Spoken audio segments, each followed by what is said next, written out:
Hello everyone, I'm Bishi, and today we are playing more Great Ace Attorney Chronicles, episode 5, which is supposed to be the last case in the game. So I don't know, we might be finishing the first game this week. I'm not sure like how much playtime is in the last case. But anyway, we're playing this all week, so it's possible. But then we have the second game in this duo here in Chronicles to get to as well, so it's gonna be Ace Attorney for a while, either way. It is Tuesday. It is Tuesday. Yeah, lots of British accents. There's just like, I say that I do bad British accents only because I don't think it's the worst in the world. But sometimes, especially swapping between so many accents at once, I feel like I kind of lose it a little bit sometimes. Like there'll be a particular sentence and I read it out and I'm like, that did not sound British at all.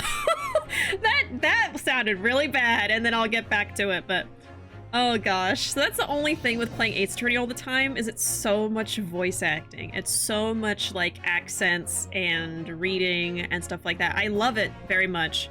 But yeah, doing it all week, I'm like, oh my god. I'm not used to this, but anyway, I guess we'll just go ahead and get into video games right now. I suppose we will. In episode 5, the final case, apparently. It's gonna be a doozy. You already know. And yeah, we left off on a to be continued, so this is gonna be a new scene here. A new chapter, maybe. Alright, so what was the last thing we did? Let me look at my notes, because I don't quite remember. Let me see. So I already did this. I showed juror number 3 two similar prints for the stereoscope that might reveal a clue. We already did that, so I don't need to do that anymore. The 2 photo prints showed that someone has tampered with the items on the desk in Windibanks, and the person was probably the brothers. Yeah, so we have... What are the prints? We have these 2 prints that are almost identical, but you can even see it just flipping, but you don't need a stereoscope.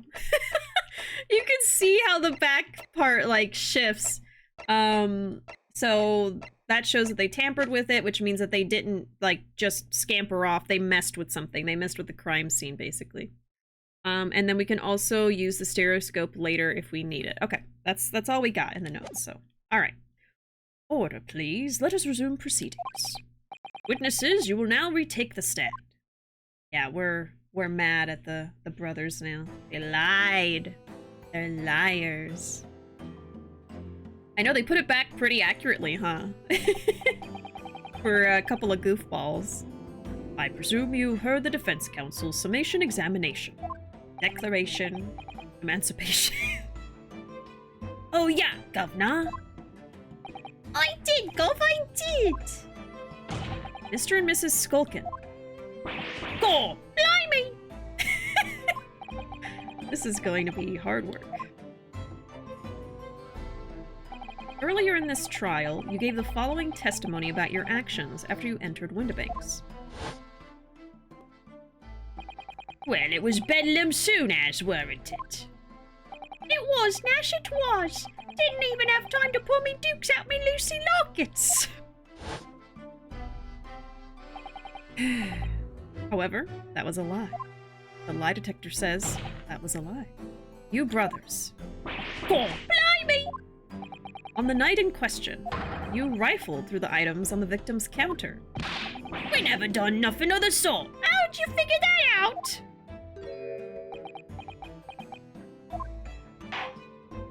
You will now give formal testimony once again. You will tell the court precisely what happened on the night in question, and this time you will tell the truth. Each lie that passes your lips serves to increase the severity of your punishment. I think there's some people that would like to be punished by this character. I think there's some people out there that would enjoy that, Mr. Van Steeves. I think there's some people out there that would enjoy that. And that, gentlemen, may deal a crushing blow to your chances of ever seeing the light of day again. A thought worth pondering, perhaps. Say no more, Gov, we hear ya. We'll blam, we'll squeak, we'll peach. You have no idea. The severity of how badly people want that. Illegal entry, the whole truth. Okay, so this is a new testimony. Alright, we did knock a few things over, but we weren't rifling for nothing.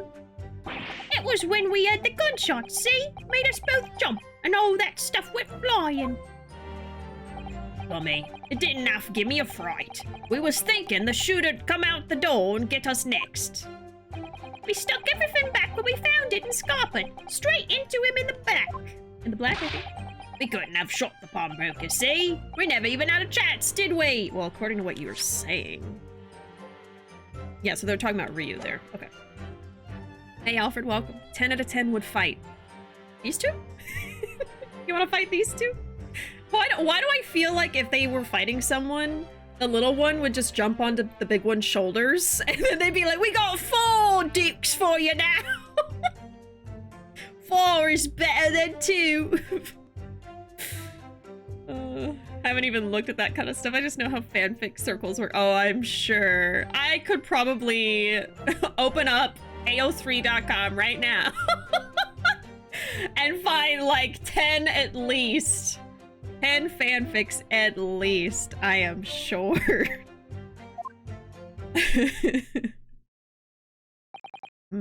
So you admit to the defense's accusation.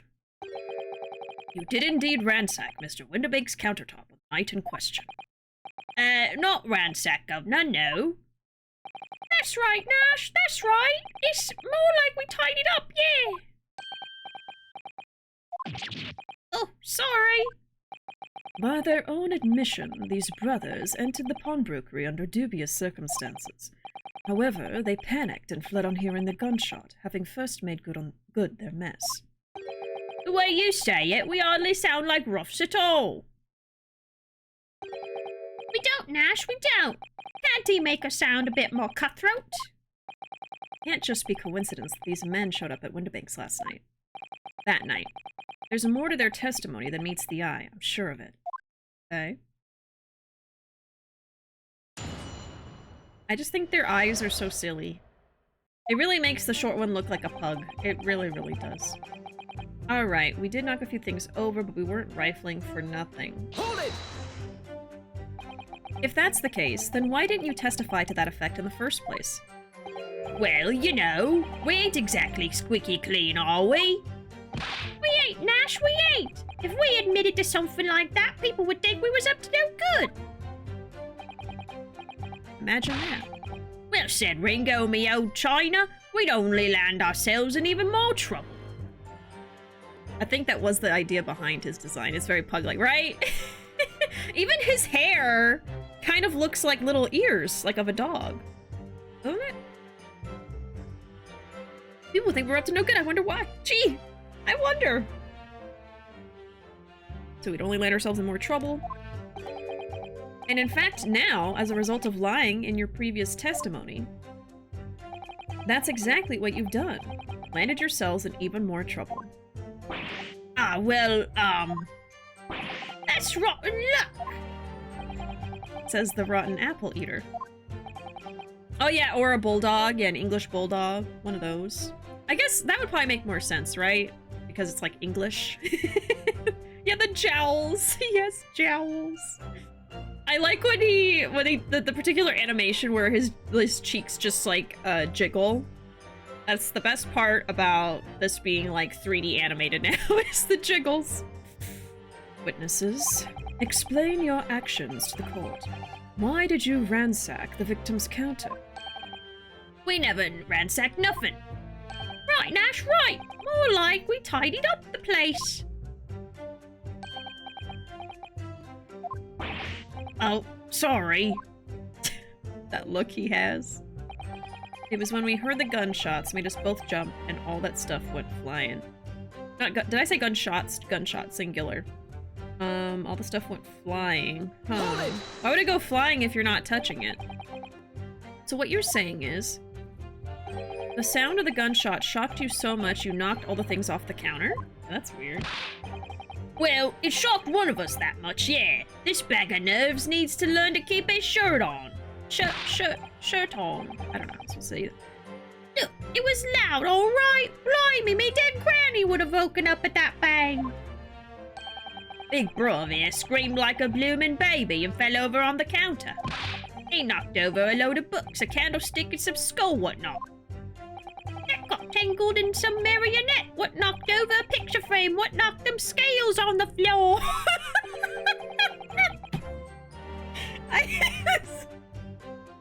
Doing this voice, particularly the little one's voice, is so funny.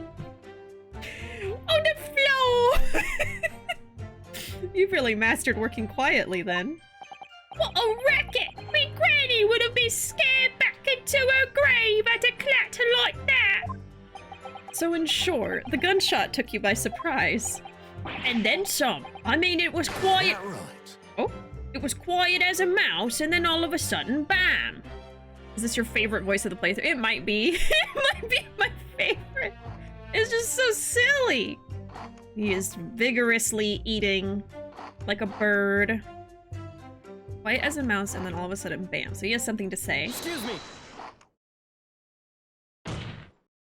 Inspector Gregson, do you have something to add? Like I keep saying, I don't appreciate being lumped in with these scoundrels. No, something to add about their testimony? You seemed to react just now at what Mr. Skulkin said. Did it make you think of something? It's probably nothing, of course. I wouldn't even bother to mention it, only... Well, the fact is, cases don't get solved if you ignore the little details. How about you just tell us what's on your mind? Love the Gregson peck animation. Seagull. Yeah, he looks like a seagull. Especially like it's the French fries in the newspaper. You know a seagull would steal that right out of your hand. As you know, we brought these fellas into the yard for questioning last night, and the statement they gave then told a slightly different story to what they're saying now. Uh-oh. Uh-oh. Did it? You claimed you heard the victim shout something out before the gunshot. Ooh, okay. Okay. Which we don't know which is the truth. Probably what he's saying, because whatever they're saying right now is probably them trying to cover things up, so. So Gregson says the boys. I'm just gonna call them the boys. Said they heard the victim shout or the gunshot. Okay. Might have, Gov, might have. Does ring a bell now that you mention it. Granted, it's only a minor detail, but still. I can't help feeling like perhaps you've been a bit sloppy with your testimony here, eh, fellas? If I discover the witness's testimony has been any more sloppy than it has Hitherto proven to be. I shall be forced to bring the very harshest punishment to bear against them. Easy, easy. We'll get it right this time. That's it, yep. It's all coming back to me now. Then speak! People are barking right now. Supplement your testimony with whatever details have miraculously returned to your questionable minds, sirs. Right you are, Gov. Forgot who was speaking. Hey, Arkham, welcome in. Howdy. Hey, friend, howdy. Good to see y'all. Happy Tuesday.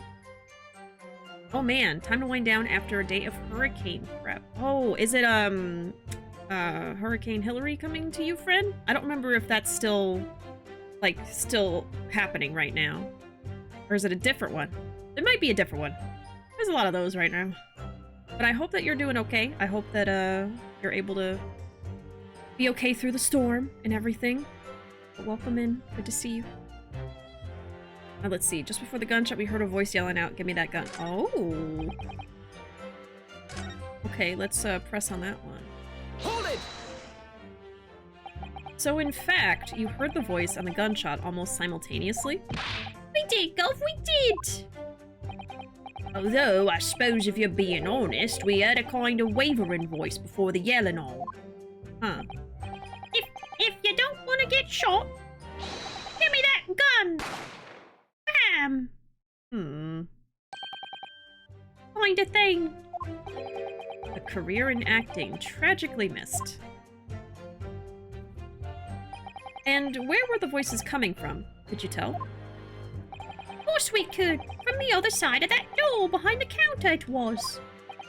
From the storeroom where the victim was found dead. Okay. Okay, so they say... Heard a wavering voice. Hand over the gun. And a shout. Or maybe that was the voice they heard? I think they heard a voice, and then the shout, and then the gunshot. I love how Van Zeeks was so forceful with that, and then followed it up with sirs, as if he was trying to save it in an attempt to be respectful. Yeah, he was just like, shut up, mister. Oh my god. What I miss? We are in the last case of this game right now. So we're getting close to the end. Right now we are, seeing two criminals testify, and they're very silly. Let me see if I can find a picture of them. One of them looks like a pug. This one. We got Ringo and Nosh. I got these two. They even have little skull crossbones right there on their... Of course. My gosh. Yeah, anyway. Alright. Speaking of awful people, we have to interrogate these criminals. Let's see. So they heard yelling from the storeroom where the victim was found. And the voice you heard, it was that of the victim, Mr. Windibank. Oh yeah, was it? On me granny's life! Course it was! They're doing little poses. On his granny's life. Course it was. On his granny's life. Not on your granny's, but on his granny. So that would mean that you both knew Mr. Windibank and the sound of his voice. Oh. That is an interesting thing. I have to take notes when I play Ace Attorney, so pardon me as I take some notes here. So they heard a voice. It was Windibank's voice, which is the victim. Which means they knew him. Okay. Goofy little fellas. Yep. Yep. Aren't they brothers? Yes. I think so. And then they have like a third brother that they don't know where he is, and they think Gregson is the other brother, the missing one. That's some great cosplays, by the way. Thank you. Thank you, thank you. I've been cosplaying for, ooh, what, like 11 years? 11 years, but I haven't made like very many costumes myself. My spouse Ruuuvo actually is amazing at anything having to do with costume work, like prop making, wig styling, sewing. And so I just never really jumped in too much. I made my Giorno, if you know who Giorno is. There's Ruuuvo lurking. I made that myself, the outfit at least. The wig was still styled by Ruuuvo. So yeah, they're very advanced with craft making. So I usually am just the model of the costumes that they help make. Yeah. We're a duo, we're always cosplaying together, so. Why is he swearing on his brother's grandmother? They share a grandma. That's true! That's true, it'd still be both their grandmas, right? It'd still be both their grandma. Hold on, this is a mystery now. I mean, they have the same last name. Yeah, his brother and accomplice Ringo. Yeah, they're brothers! I swear on his grandma! It's your grandma too. Shit! Oh, well. Objection, yes. Okay, so you both knew Mr. Windibank. Eh? So that would mean what? What, Nash, what? Any ideas? Yes, counsel. Indeed it would. No. We didn't know the geezer. How am I supposed to deny it when that bloke in all the fancy clothes giving us the evil eye? I can't do his voice without, like, laughing, I swear. If you value your lives, you will ensure your testimony is accurate and true. On me granny's life it is! On his granny's life it must be, which is also my granny. I don't know why I'm saying is. It's like when you have siblings and you say like, oh yeah, my mom, blah, blah, blah, blah, blah. And they're like, you mean our mom? That's both our mom. you say mama? Say mama. Like doing a yo mama joke to your sibling. Right, yeah. Yeah. Yeah. Yeah, they still have the same grandma. That's a good job. His granny's dead.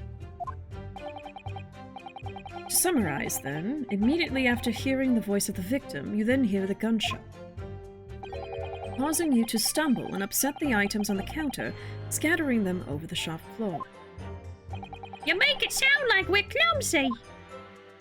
Don't forget we tidied up after like good little boys. Anyway, the way I see it. Uh-huh. The person that owned the place was holding a gun, so he should have just fired instead of yelling at the girl. Huh. Okay. Hold it!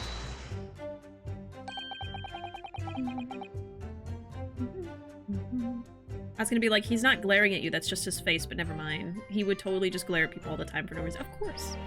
I think he has a resting glare face. He's just always glaring, I think. And now I'm spilling water on myself. Sorry. I don't even have a napkin in here. Yeah, our RGF, resting glare face.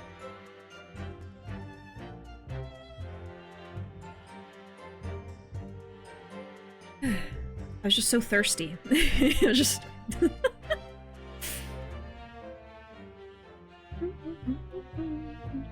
just late, yeah. Sometimes the brain turns off and you can't remember how to say things anymore.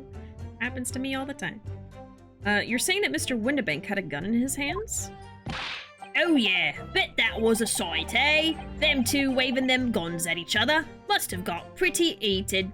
2 guns? I mean, just before he shouted out, we heard the geezer say if you don't want to get shot. Didn't really sound like he meant it, mine. More of an empty threat, you could say. Mr. Windibank was known to keep a revolver on his shop counter at all times. People say that to protect the articles in his keeping, he would readily put a bullet in someone's head if required. That someone being himself, of course. Good grief! Extraordinary devotion indeed, if alarmingly misguided. Yes. Well, he certainly sounded like he was ready to pull the trigger that other night. Only the person he was gonna shoot beat him to it. Hooked his goose proper. Hooked his goose. Bet he wished he'd squeezed the trigger instead of wasting time shouting, "Give me that gun!" And it was directly after those words that you heard the gunshot? It was more or less at the same time, Gov. Give me that gun. Bam! Kind of thing. His goose? It kind of sounds like I said couscous instead of his goose. His goose is couscous. Okay, so they're saying... Oh god. So the boys are saying... there were 2 guns. Windibank and the girl were both holding them. Which is not accurate. There's only 1 gun, and then there's their gun. Yes, a career in acting very tragically missed. Then we heard the sound of someone hitting the deck, before everything went dead quiet. After that, we done a slapdash job tidying the place up. So weird. Oh, I heard a gunshot and someone probably died. I'm gonna clean up this area. Like, no. No. I know, they're so proud. They're so proud of themselves. It's funny because, like, I mean, these are the bad guys, but they're so silly, they're kind of, like, adorable. So silly. It didn't half give me a fright. We were thinking the shooter would come out of the door and get us next. Now, what am I going to present to? Maybe this one? Because apparently she was holding a gun? Okay. Hold it! So, you didn't try to open the storeroom door then? Not on your life. It went deathly quiet after that, it did. Put the wind right up me.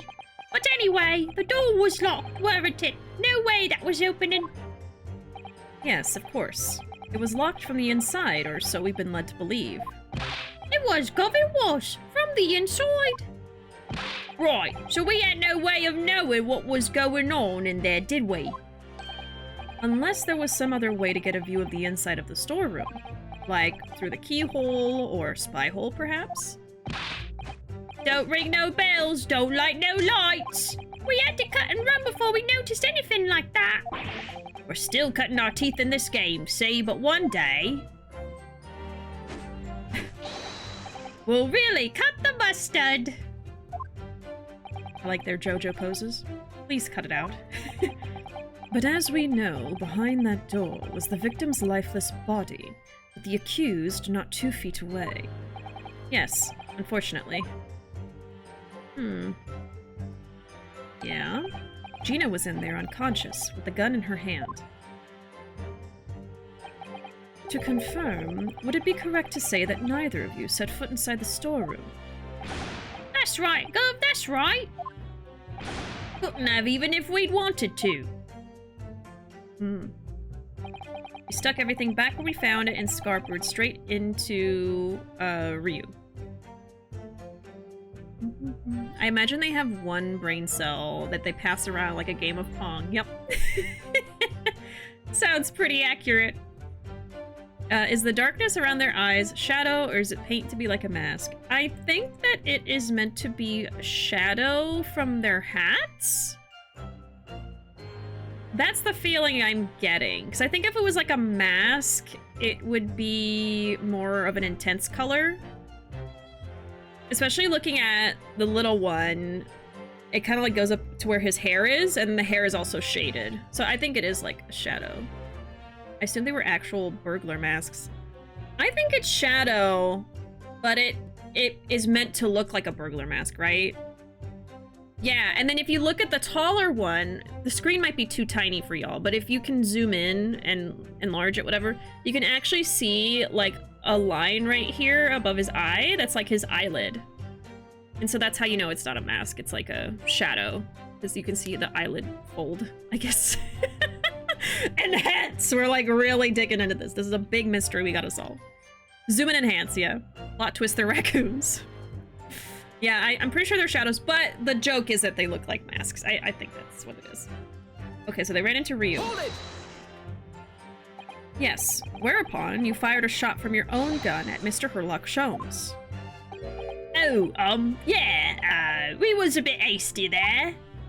We was, Nash, we was. Truth be told, I was already shaking like a leaf when you lot turned up. If you're shaking like a leaf, don't put a loaded gun in your hand. Good advice, miss, good advice.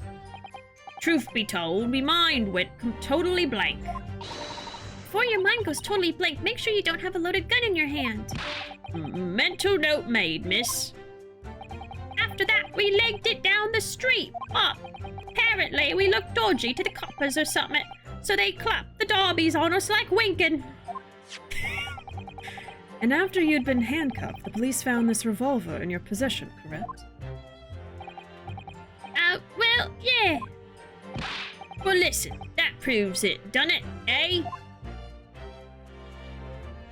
We couldn't have shot the pawnbroker, see? We never even had a chance, did we?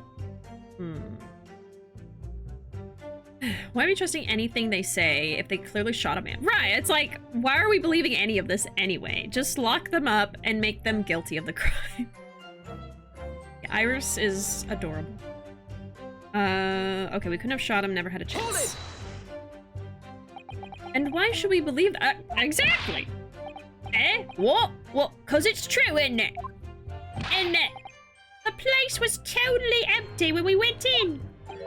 At that time, the victim was already in the storeroom, having been forced to open the door by the accused who had a gun to his head. In other words, on the night in question, these two witnesses never even laid eyes on the proprietor of the pawnbrokery, Mr. Windibank. Correct? You've got it, mister. Down to a T. So the Skulkin brothers never actually encountered Mr. Windibank? Is that really true, I wonder?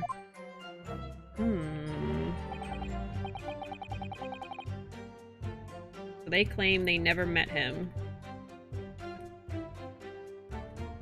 That's it? That's the full extent of their testimony? What is it, Ruuuvo? You look very fierce. You look fierce! I could pour you some herbal tea if you're tired. Oh, thank you, but I'm fine. Ryu is slaying! Being such a logical thinker, you'll probably laugh. But I feel as though these brothers are still hiding something. Something important. It is nothing more than a feeling, though. I've no proof to support it. Well, feelings can be very logical at times. Sorry? People's expressions, the movements of their eyes, the words they choose. You can take all that in and your brain will quietly analyze it to come up with a feeling like you described. That's called intuition! You concluded that there's something suspicious about this testimony without knowing why, that's all. I think you should trust your instincts. Iris, thank you. Sometimes I think if she's 10 years old, I must be 5. I am baby! Okay, yeah, I gotta think about this one. Oh boy. Work the runway, Ryunosuke. They for now and forever shall be guilty for everything. Yeah, just blame everything on them. Convict these two of every crime. Imperial British justice secured. Apparently we look dodgy. Yeah, I wonder why. But they are so silly. I can't really hate them. They're just so silly. Silly little guys. The silly conundrum really works. If you just are so silly, no one will think you did anything wrong because you're just so silly. The fact that the reaction bar moves upwards because of how short Ringo is. He's so little. Ringo's so small they put him on a box. Yeah, isn't he on a box? Alright. We knocked a few things over. We went rifling for nothing. Just before the gunshot, we heard a voice yelling out, "Give me that gun." The bloke that owned the place was holding a gun, so we should just fire instead of yelling at the girl. Yeah, that doesn't really make sense. Hey. Whoops. Let me look at that one again. We put everything back where we found it and ran into Ryu. We couldn't have shown the pawnbroker. We never had a chance. It might be this one. But what could I present?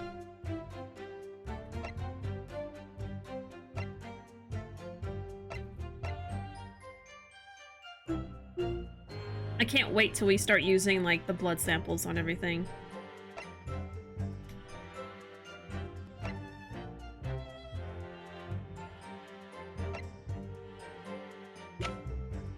I imagine... it could be the photo. I'm thinking that I might need to show that there's a contradiction when they say he was holding the gun. Because how is he holding the gun if she shot him? You know what I mean? Gina was holding this when she was found unconscious. There are signs of a single discharge. It could be the photo. It could be the gun, maybe. Or maybe it could be this, because this is a photo of Gina holding the gun. I think maybe I want to show this. If anything. Let me save. I'm not really sure about this one. I haven't gotten stuck on this case yet, but if this is wrong, then I'm going to be stuck a little bit. It's okay. That's okay. Everyone makes mistakes. Okay. Objection! I think that was it. You're saying that on the night in question, the victim, Mr. Windibank, was wielding a gun. Is that correct? That's it, Gov. You've got the picture. I sure do have a picture. He has, now she has, no question. And yet the photographic evidence from the time of the incident clearly shows that Mr. Windibank was not in possession of a firearm of any description. Objection! You surprise me. Does the defense really intend to highlight evidence that compromises the position of the accused even more? Well, I mean... Furthermore, the defense has failed to establish that the photographic print presented was taken a suitably short time prior to the victim's death. Your chronology is severely lacking, counsel. Chronology. Yeah, that's right. Too right, Nash, too right. The old geezer could have been about to turn the tables on the girl, eh? Hardly likely. No, I'm afraid this won't stand as conclusive evidence. Oh, is that not it? Continue with the cross-examination, counsel, and heed my earlier warning, witnesses.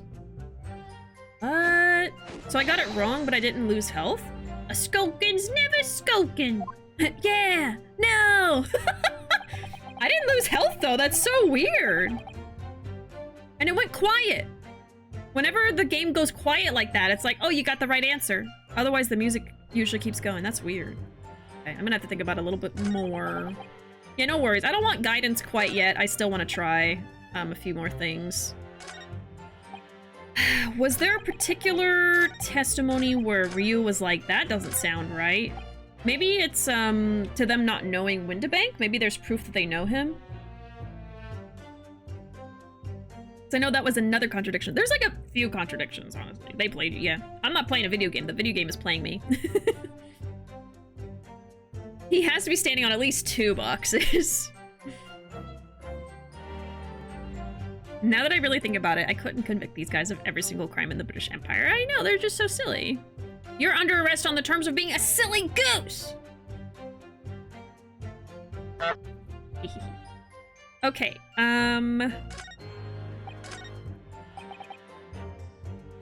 what's this one say? God damn it. Go back, go back, go back. Before the gunshot, we heard a voice yelling out, "Give me that gun." It could still be this one, but...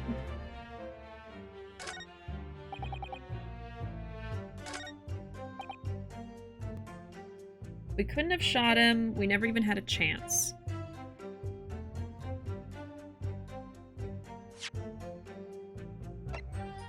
God. Okay, I'm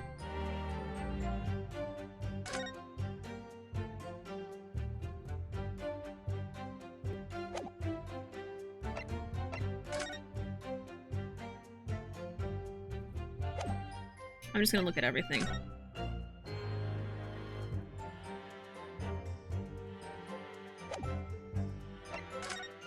And these have to do with, the other case. I don't think we're there yet. And we have the blood samples.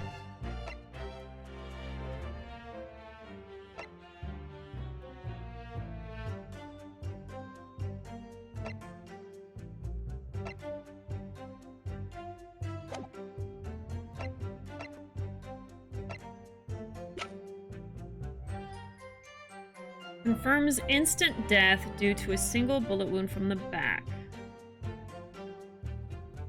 Does that contradict anything? Instant death?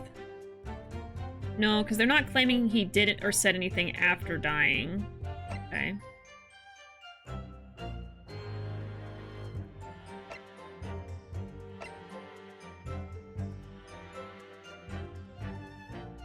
But aren't they saying... wait a second. Hold on, let me look at this again. Maybe it's one of the guns.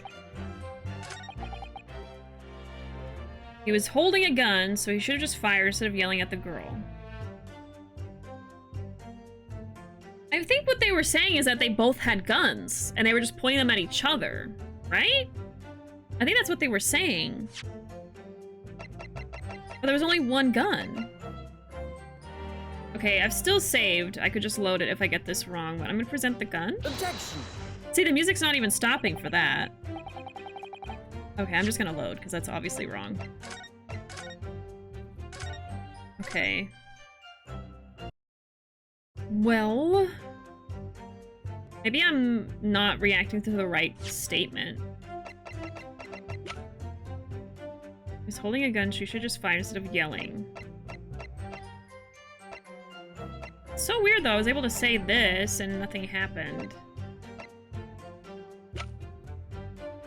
Man, okay. Do I have anything in my notes? Need to press anything again?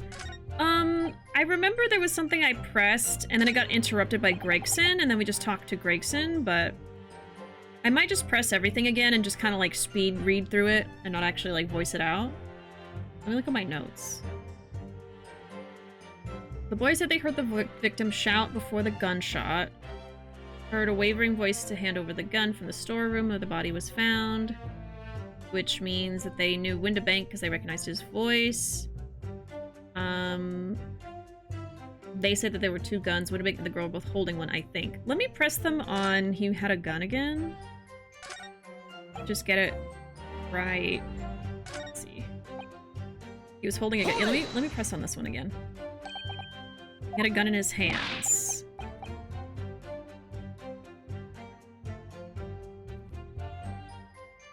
How did they know he had a gun in his hands if they couldn't see him?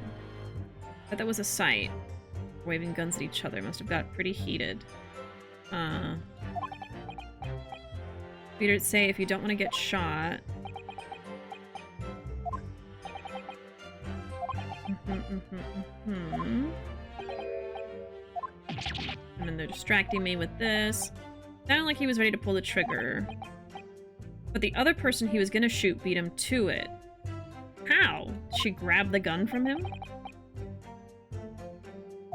So I don't know if they are saying that they both had a gun. It was directly after those words you heard the gunshot. It's at the same time.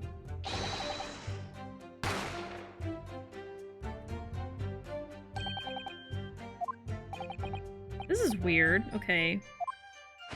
No. I heard him falling, and then everything went quiet. There's a lot of, like, things that I feel are wrong. I don't know. I haven't got stuck yet, now I'm just like, oh no, it's happening. I feel like this is what I need to react to, because it's the most inconsistent thing. Give me that gun. Need a hint? Let me try a little bit longer. I guess, as a hint, I'll just ask if I'm reacting to the right dialogue or not. This one, I think, is what I was trying to react to present something to. Is it this one? That would help me a lot. It is, okay, that helps me. All right. So I was trying to second guess everything. I'm like, maybe it's the wrong dialogue. Okay, so definitely something in my pocket is going to work against this dialogue. Okay. I don't think it's gonna be any of these things. The person that owned the place was holding a gun. He should have just fired instead of yelling at her. So I have to prove he wasn't holding a gun. I mean, yeah, we have the crime scene photo where he's not holding the gun. I don't know.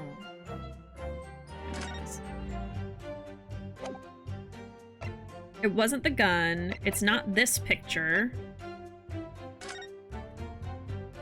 Isn't there a little window back here? Oh, I swear there is a little window. I was so confused about that before. I was like, I don't think there's a window in that door. Wait a second. Oh my god, it's not in this picture. What the fuck?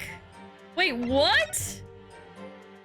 Oh, I don't think this is what I need right now, but I just figured something out. Oh shit, I thought there was a window, because I remember in the beginning where it shows you the cutscene of the crime scene starting, he like opened a little window and he looked through it to find them dead, or find the guy dead and then her on the ground. And then later on they were acting like there was never a window. I'm like, did I imagine that? Like, did I see wrong? It's right there. So these guys fucking probably sawed a hole in the door. I think they made a hole in the door so it could be a locked room mystery. Okay, I'm taking note of that in case I forget later.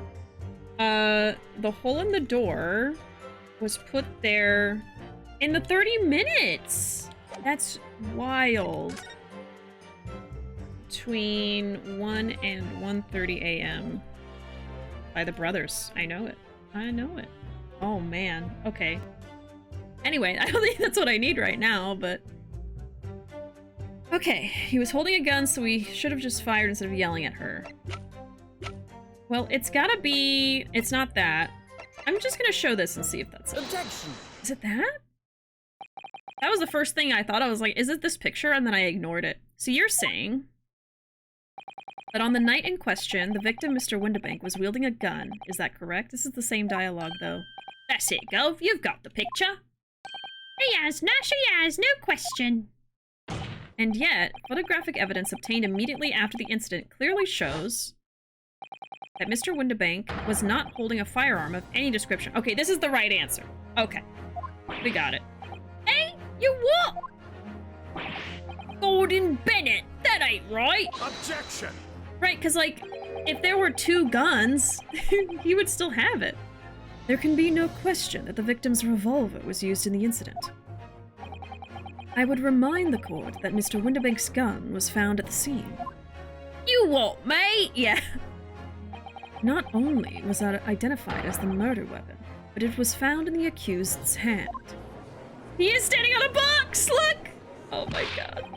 Yeah, that mold tooler used the victim's own gun to finish him off. Give me that gun. Well, then how is he holding a gun? Kind of thing. Hold it! Stay exactly where you are. Right there. Hey? If the crime had taken place as you've so colorfully described in your testimony, it would give rise to an undeniable and significant inconsistency in the final moments you just acted out.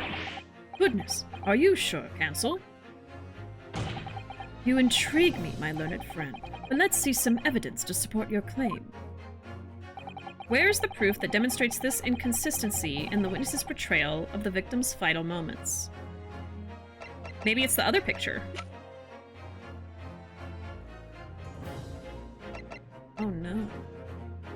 I already showed this.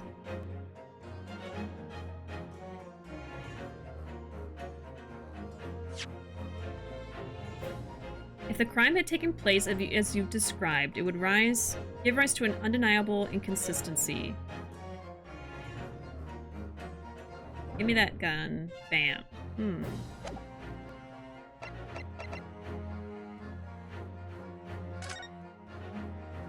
Now do I use this? Take that! I don't know. I believe this is all the proof you need. I don't think that's the right answer. Objection. I don't think that was right. We'll go through with this one. It's fine. Unfortunately not. I require proof that actually proves something, you see. I knew it was a long shot. It would appear that you have failed to grasp even the bare bones of this case. Perhaps your level of intellect is better suited to the theatricals of these witnesses than advocacy. Sorry? Give me that gun. Kind of thing. Wanna take the stage with us, eh? You could be sulky if you like. Sometimes you gotta go through with the failure just to see it. Nash, Ringo, and Sulky's Kabuki Theater Troupe. No, it would never take off. I believe the counsel for the defense still wishes to pursue his career in the courts, Lord Van Zeeks. You intrigue me, my learned friend, but let's see some evidence to support your claim. Where is the proof that demonstrates this inconsistency in the witness's portrayal of the victim's final moments? Okay, so they're not telling me what the inconsistency is. That's the problem. I'm trying to figure that out. Okay, I could try. Is it this picture again? I mean, shit. Sometimes they make you present the same thing twice. They really do sometimes. I'm just gonna save and we're gonna load if I mess this up. Hey, Caramel. Howdy. How have you been?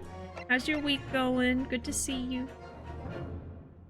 Smooth brain to the rescue. Yay. Yay. Smooth brain. Yeah, Box Boy. Box Boy. I still have no recollection of where the case goes, and it's kind of exciting. Isn't that the great thing about not having a great memory? You can kind of play games all over again. Almost like play them for the first time.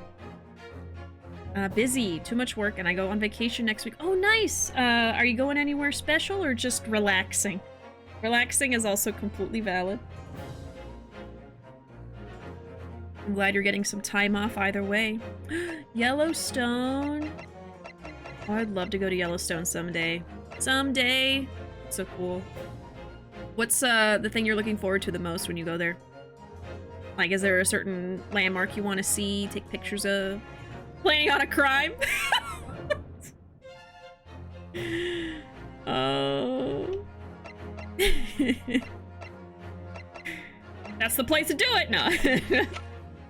Okay, so I showed this picture, that wasn't it. I'm just gonna Take that! I'm showing the same picture.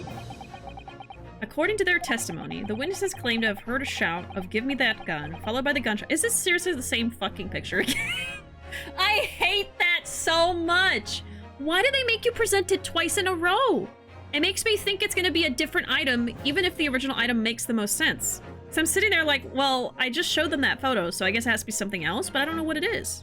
It's like, what? Huh? They claim to have heard a shout of "Give me the gun," followed by the gunshot. I think this is the right answer.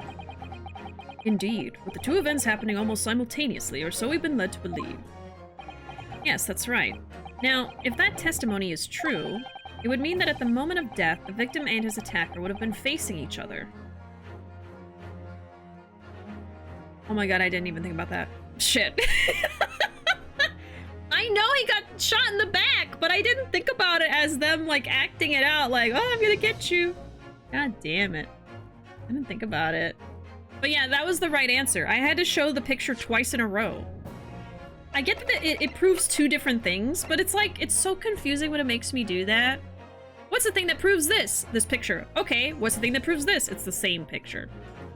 It's like he pulls it out and shows it, and then they're like, okay, well, what about this thing? And he's like, I'm still holding up the same picture. It works for both. Okay.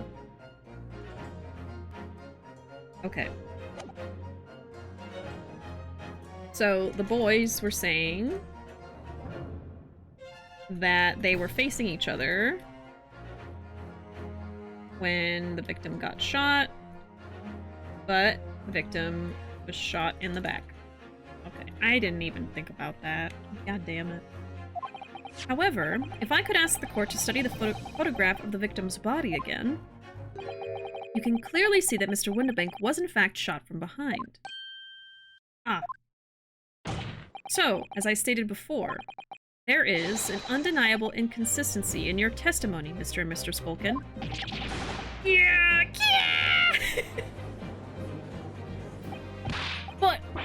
But it's the God's honest truth.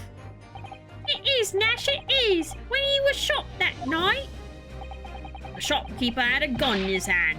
We saw it with our own bleeding eyes. Did I hear you right just now? You actually saw Mr. Windibank holding a gun? Oh. Mm-hmm. Uh-huh.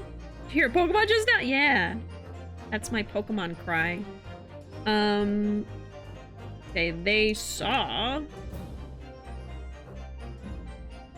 the victim shot.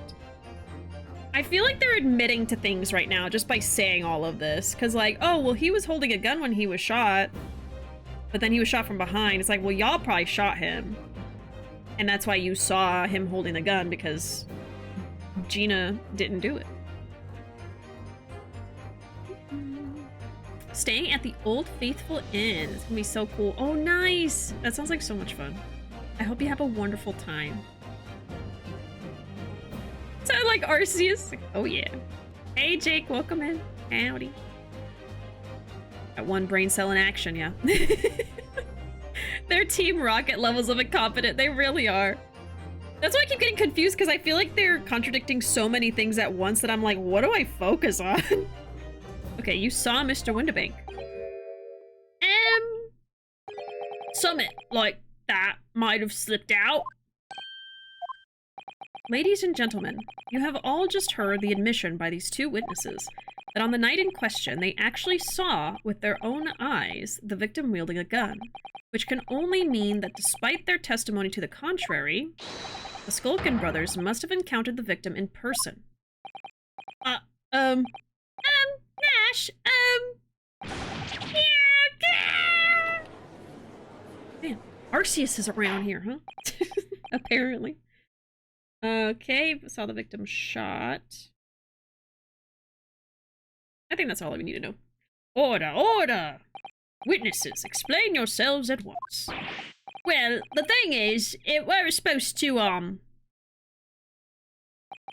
It would seem that my previous warning fell on deaf ears. I made it quite clear that false witness would be the death of you.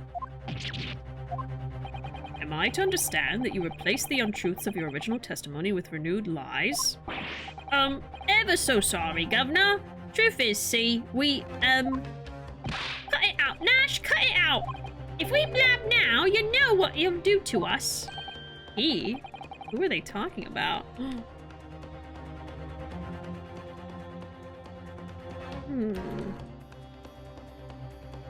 Something will happen to them if they tell the truth.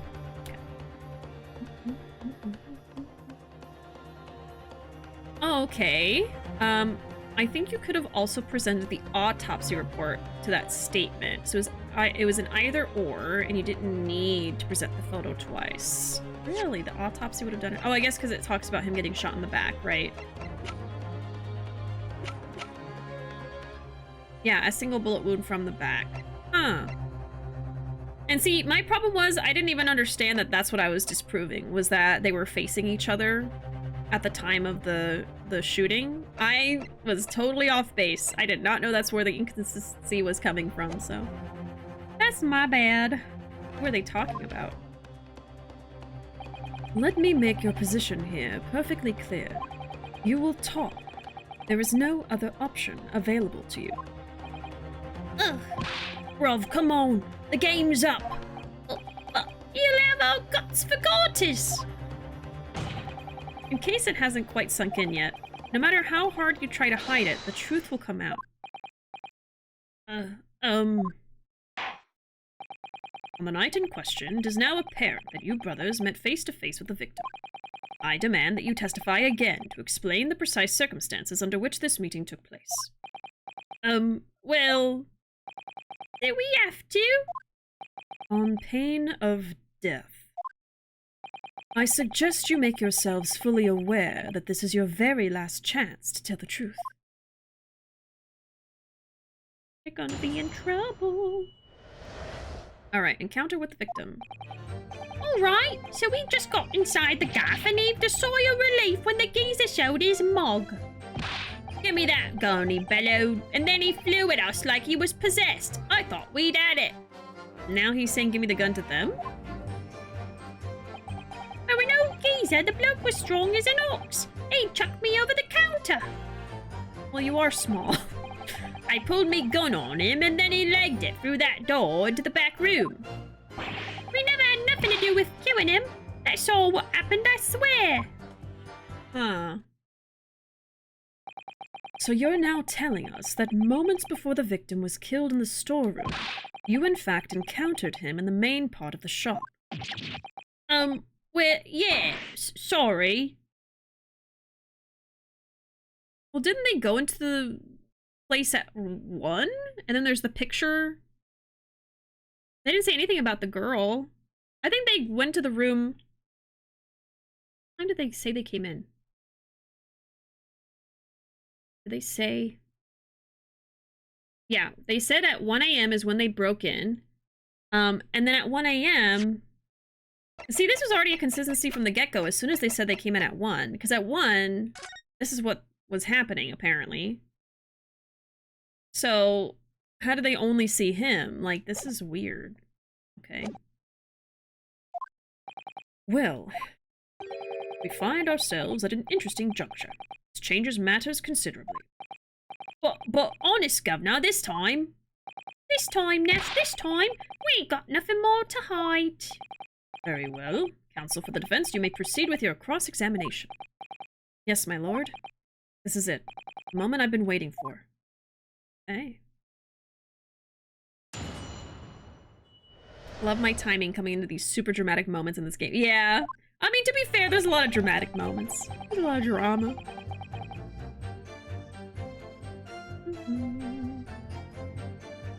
This entire cross-examination is chaotic as heck. Yeah, there's so many factors at play.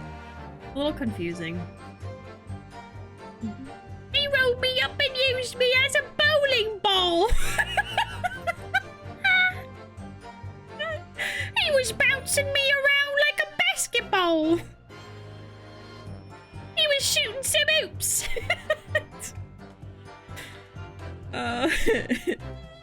Okay, we just got inside and heaved a sigh of relief when the geezer showed his face. Hold it! When you say geezer, I presume you mean the victim and proprietor of the shop, Mr. Windabank? Who else? Sorry, I mean, that's right. We was keeping a close eye on the entrance to the gaff, obviously. But we never thought no one was going to come out to the back room like that. The back room being the pawnbrokery storeroom? Yeah, that must be where he popped up from. Only place he could have been. So it would seem the victim was already in the storeroom when these brothers entered the premises. Now, I think that's wrong already. So, brothers say, victim was in the storeroom when they entered, but 1 a.m. photo shows he was out. Okay. Does the game tell you how old they are? Oh yeah, let me see. I think they're like middle-aged. Maybe? Oh no, they're 26 and 27. So they're like in their mid-late 20s. I don't know why. I mean, isn't their hair like gray? I thought they were like 30, maybe 40? I don't know. I say middle-aged, but I just thought they were older than that. They don't look 20. I don't know. And then we got Van Zeeks. I guess Van Zeeks has gray hair at 32, but I feel like it's for style. The stress of being a baddie. Yeah, everyone's ages are like very weird. Like, what? We got... Where was the one where we were like, oh, he's not here. Damn it. There was a character from the other case that, he looked like legitimately, he looked like a really old person. Like maybe, I want to say 80, like 70, 80 to me. And then we go on the age and it said like 40 or 30. Like, it was insane. I was like, what? I don't know. I don't know. Yeah, it's interesting. I mean, a lot of characters just have gray hair in this game. Like, it doesn't matter how old they are. Like, he's 34. He's 44. He's 52. He's 32. 26, 27. They all have gray hair. I don't know. Life of crime stresses you out. I guess so. They grayed out. I just realized it's a Mario and Luigi reference. Is it? Oh, maybe. Maybe, yeah.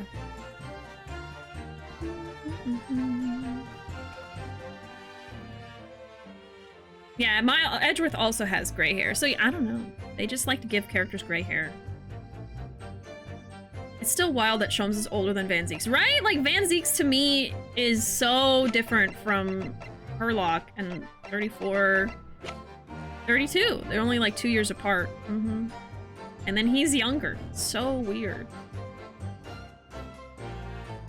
Yeah, Edgeworth had gray hair when he was like 10, so I guess it can happen to anyone.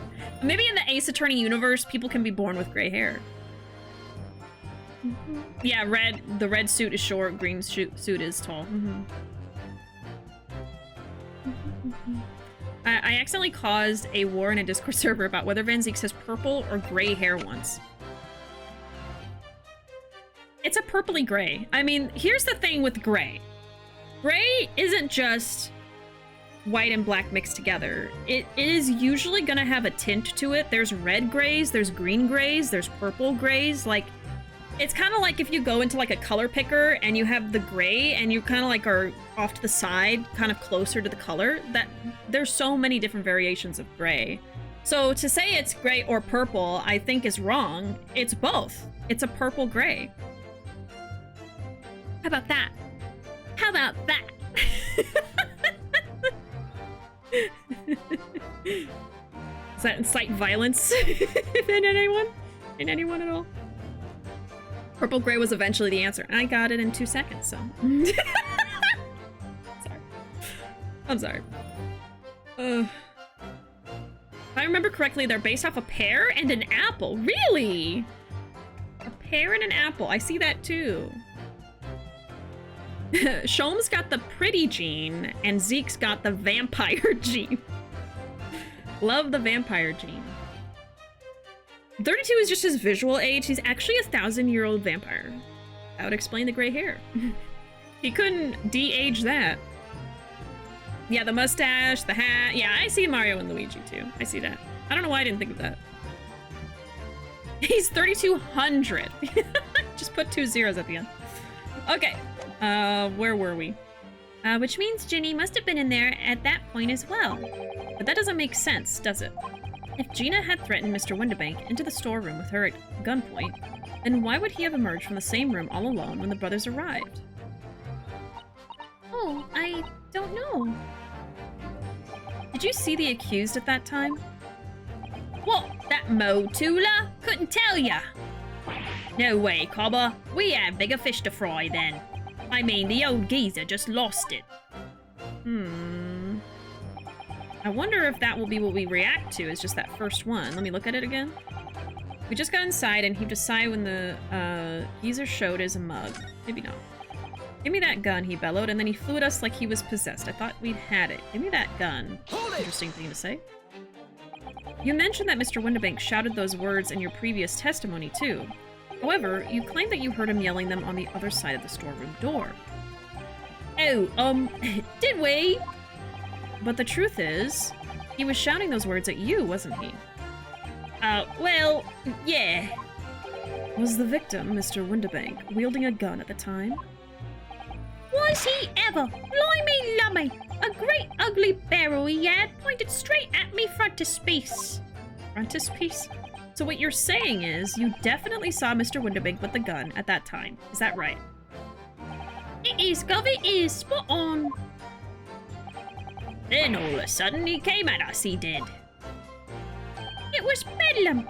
I didn't know who was going for who. You were clearly all going for each other. Like Nash said, we thought we had it. I mean...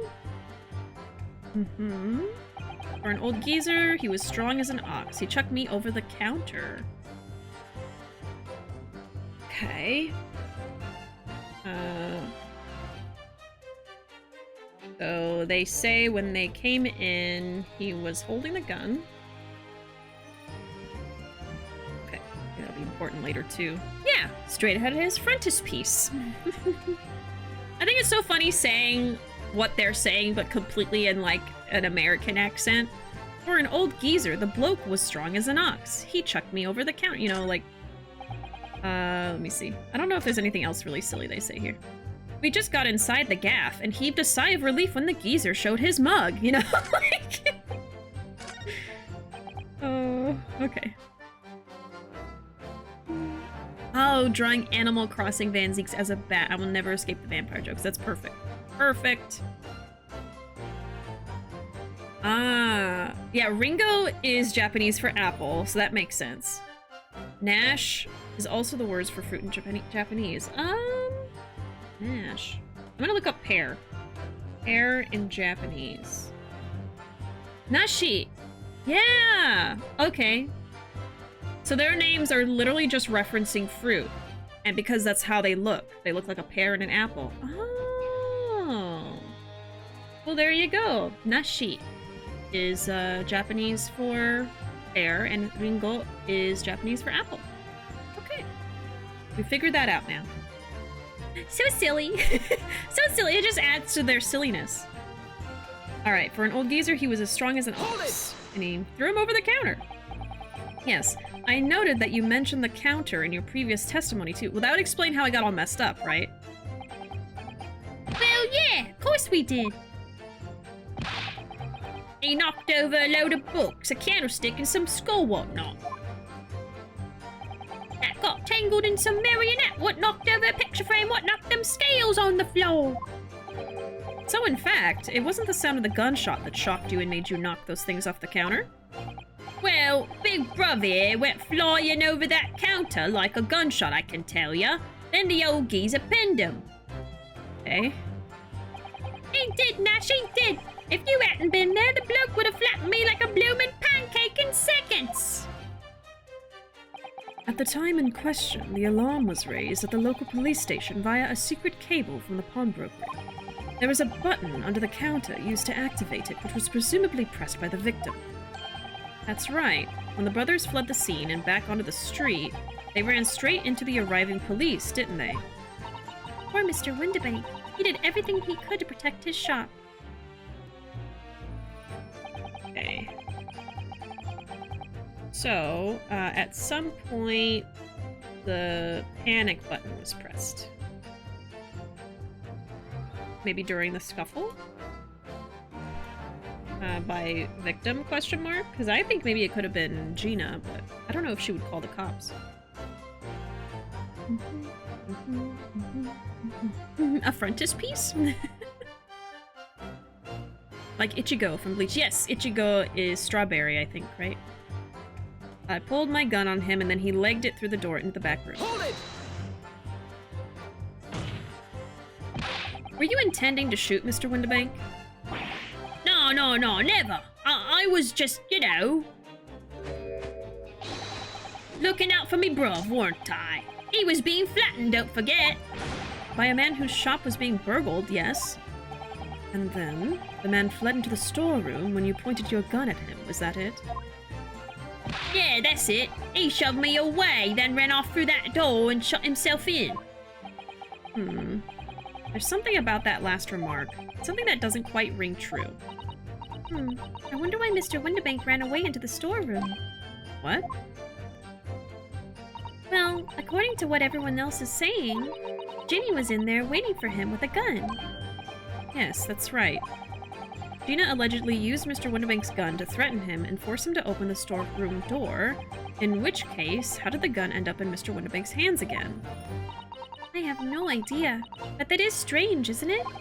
This little inconsistency could be significant. I should make a mental note of it. Okay, so that might be what we actually reply to here, what we present something against. So the dialogue, and then I'll write it down in a second. So if Gina threatened the victim to open the storeroom, how did he get his gun back to point it at the brothers? So maybe they didn't come in at 1 a.m. exactly, but like a little after 1? Maybe that's what they said. Alright. The character I shall suggest for your drawing will be Jolene from JoJo. How about that? That's my suggestion. Alright, the point is me and my bruv... Yeah, Look, the point is, me and my bruv, yeah? That's right, Nash, that's right. Me and me bruv, yeah? we never had nothing to do with killing him. That's all what happened, I swear. So that's the last one. Hold it! So the second to last dialogue is what we'll react to. You say you had nothing to do with it? Nothing at all. Nothing, Gov, nothing. The old geezer went and shut himself in the back room, didn't he? Locked it was, from the inside. We know it was, because we tried to open it. But it's a decent door, that one. Good and strong. Wouldn't budge an inch. So in the end, the situation remains unchanged. Inside the storeroom with the pawnbroker, there was only one other person. The sole person who could possibly have shot the victim. The accused, Miss Gina Lestrade. Would indeed appear so. What say you to that, counsel? I don't know. Was there anyone else apart from Gina who could possibly have shot Mr. Windibank? Yeah. This is different. Let me see. Ah, the old lady form of Sophie. That's a good one. I'll just sit here and marvel, or I just sit here and marvel at how people are able to draw those details around her face. I know. It really makes me wish I could draw better, but alas. There could have been. Mr. and Mr. Skulkin. Eh? What? What's that look for? From the moment you admitted that you'd encountered the victim face to face that night, the course of this trial changed completely. It did. What is your point, my learned friend? The question we must answer is who could have shot Mr. Windibank? And it is the belief of the defense that the defendant is not the only possible answer at all.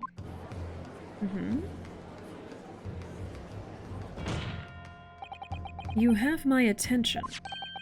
In that case, let us return to this plan of the premises.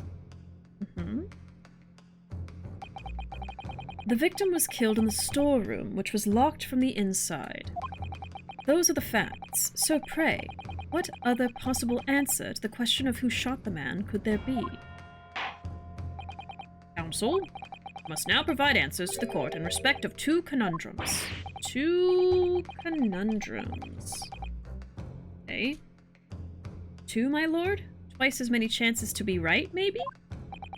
Indeed. Namely, from what location did the culprit shoot the victim? And furthermore, where was the victim at the time? Okay. From where was victim shot? And where was victim when shot? Basically. Okay. Where was the shooter and where was the victim? Understood, my lord. Are you alright, Ruuuvo? I'm not entirely sure, but there's one thing I am sure about. If I can prove that there's a credible new alternative to what happened, it would change Gina's prospects hugely. So now, time for some clarity. Show the court on this plan the answers to the questions posed by his lordship. Okay. If you believe someone else could have killed the victim, indicate from where that person could have fired the gun.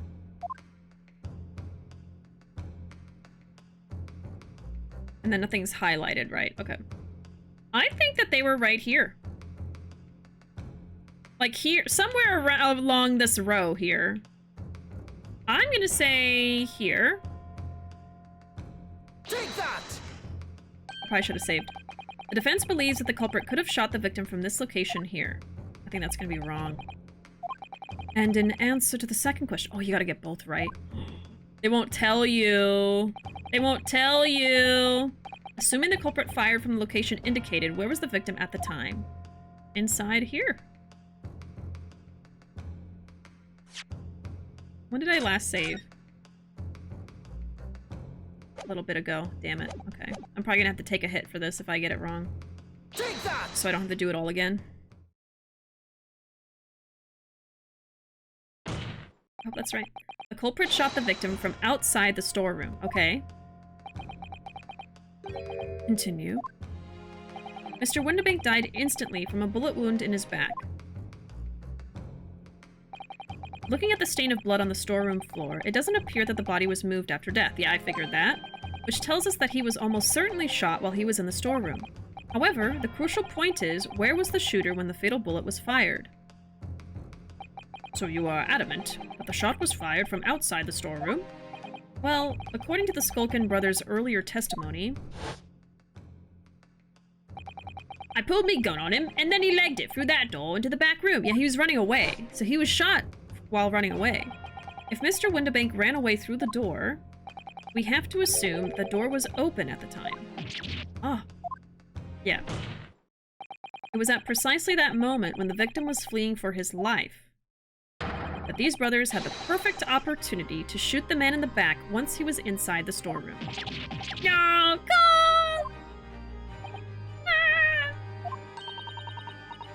Come to think of it, do you remember what the prosecutor said at the start of the trial? Moving on to the findings of Scotland Yard's coroner. His report states the bullet entered the body on a rising diagonal trajectory. It means the victim was likely shot by someone significantly shorter in height than himself. Okay. Poor man. Shot while he was running as fast as he could to safety. Of course. He would have been leaning forward as he was running away. So even if the bullet was fired horizontally, it would still have entered his body on an upward trajectory. Interesting.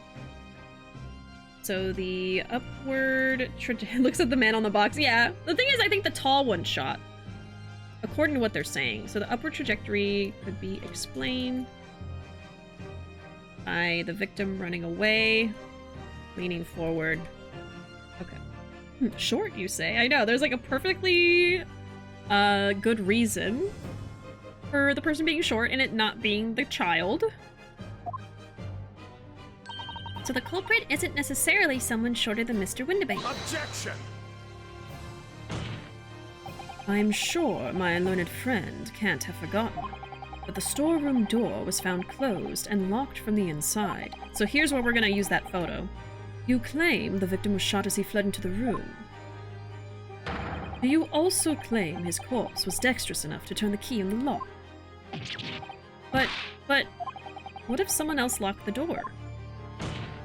Yes, there's someone else who could have locked the storeroom door. Is that so? Very well then, counsel. Present your hypothesis to the court. In the scenario just described, the defense's assertion is that the victim was shot from outside the storeroom. In which case, who shut and locked the storeroom door from the inside? Huh. Now this I haven't quite figured out yet.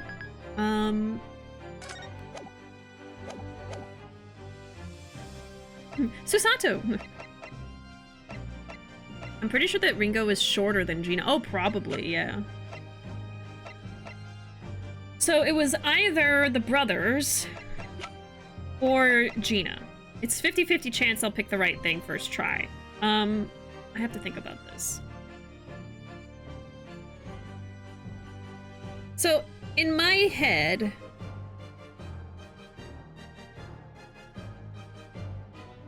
I imagined that, like, the gun was put into Gina's hand after she had passed out, like she wasn't actually holding it. But I don't know if that's true. All I know is that the gun was used to shoot because it was discharged, but it wasn't used to kill Windibank. The bullet that killed Windibank most likely was the brother's gun, right? So my thing is, I know that they were able to reach into the room because they sawed that window into the door. So they could have locked it. Why would Gina lock it? Gina probably would lock it to protect herself, but then at that point, what would be the point in sawing a hole in the door, which I'm sure was done by the brothers, unless they were trying to, like, lock the door and make it into a mystery instead of it being obvious that they did it. It was another knife thrown by Joan Garridip. I'm gonna say the brothers because that's my instinct, but it's that or Gina.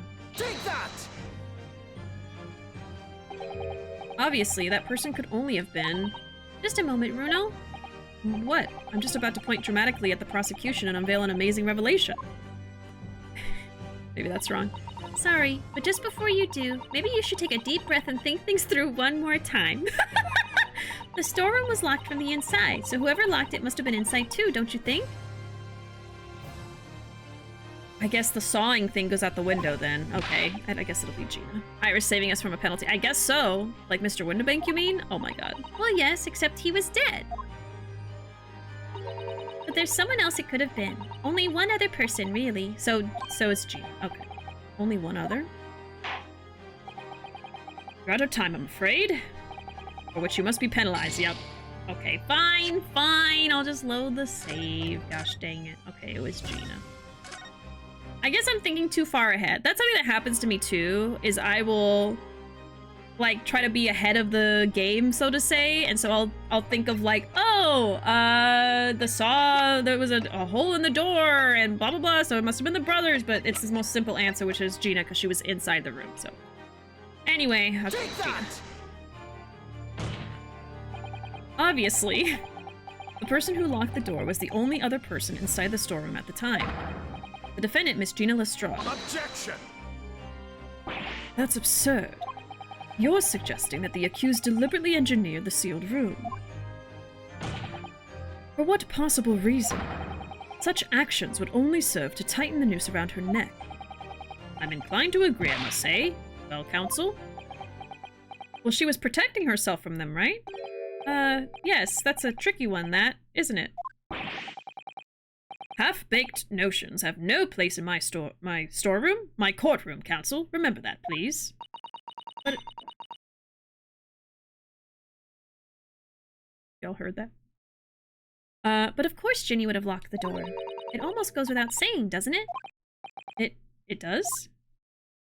It's just Ruuuvo. Well, if I was Ginny in that situation, I know I would have locked the door as quickly as I could. I mean... Those two burglars had just fired a gun in her direction, hadn't they? It's a ghost! Oh, it's just Ruuuvo.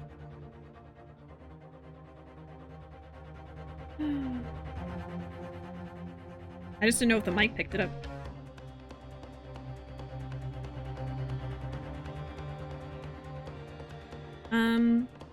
The two burglars had just fired a gun in her direction. Yeah, so she was scared.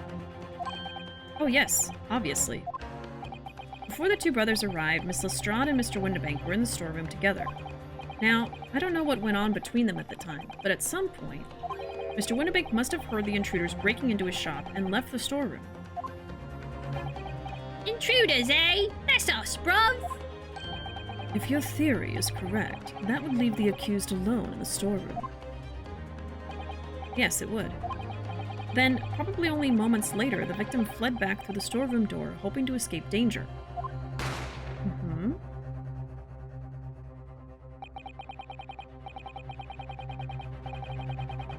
I'll read chat first. Hey, PC Man. Howdy. Welcome in. Catch up here. Told off by a 10-year-old. Yep. Yep. Yeah, a 10-year-old doctor.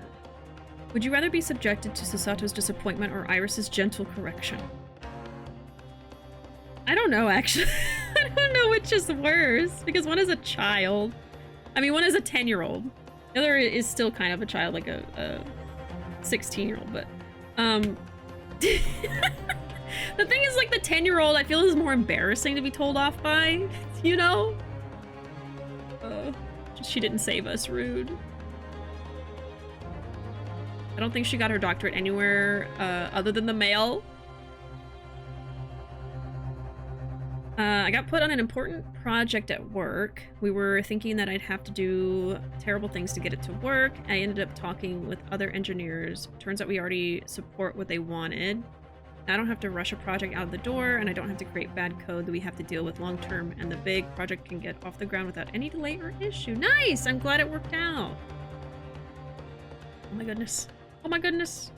Not the glomp. The tackle hug. Oh, but I'm sorry to hear that, Caramel. Man. Is that one that you... Is that the one that you mentioned before here, too? And... I'm sure something better will come along. I'm sorry. Okay, I think I hadn't read this yet, right? Hit in the back by the bullet, Mr. Windibank fell to the floor where he was, just inside the storeroom. And what we have to ask ourselves now is, what would the defendant have done in that moment? I see where you're going with this. Outside the storeroom was a terrifying killer who had just murdered Mr. Windibank. As soon as that thought struck Miss Lestrade, she slammed the door shut and locked it, in order to save her own life. Hold it! But I mean, we ain't the ones who done it. We ain't, Gov, we ain't. You gotta believe us. I mean, come on. We'd never shoot no one. Objection! Come on. That's blatantly untrue. I know for a fact that you would. Because before my own eyes, you shot Mr. Herlock Sholmes. Uh-huh. There is only one logical conclusion here. Mr. and Mr. Skulkin, you brothers had every opportunity to have been the true perpetrators of Mr. Windibank's murder. Nah.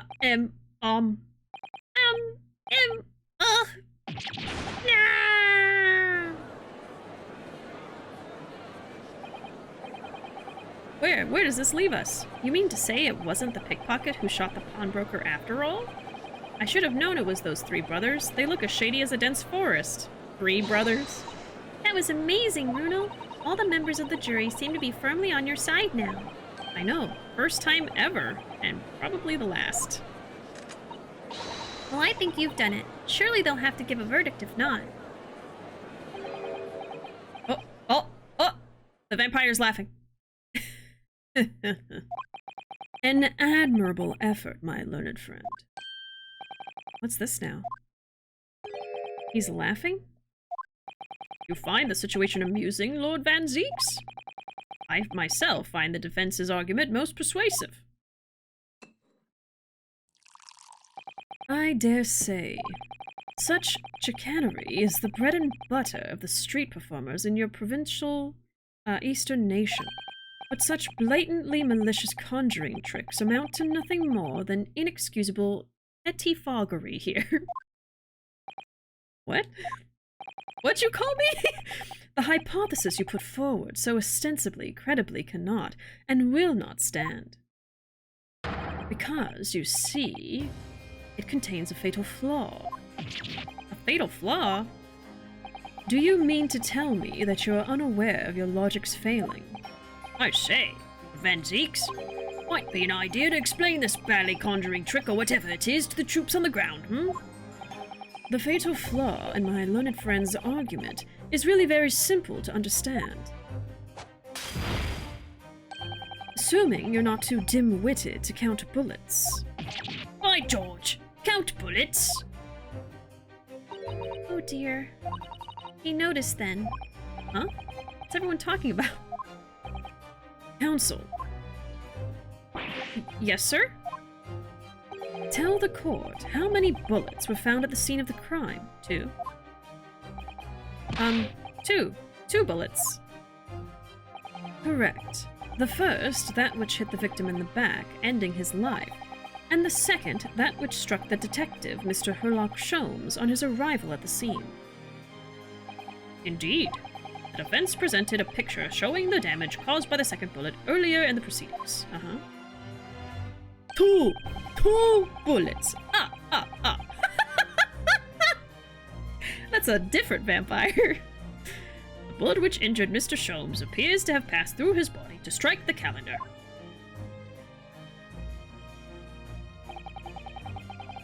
Oh my god.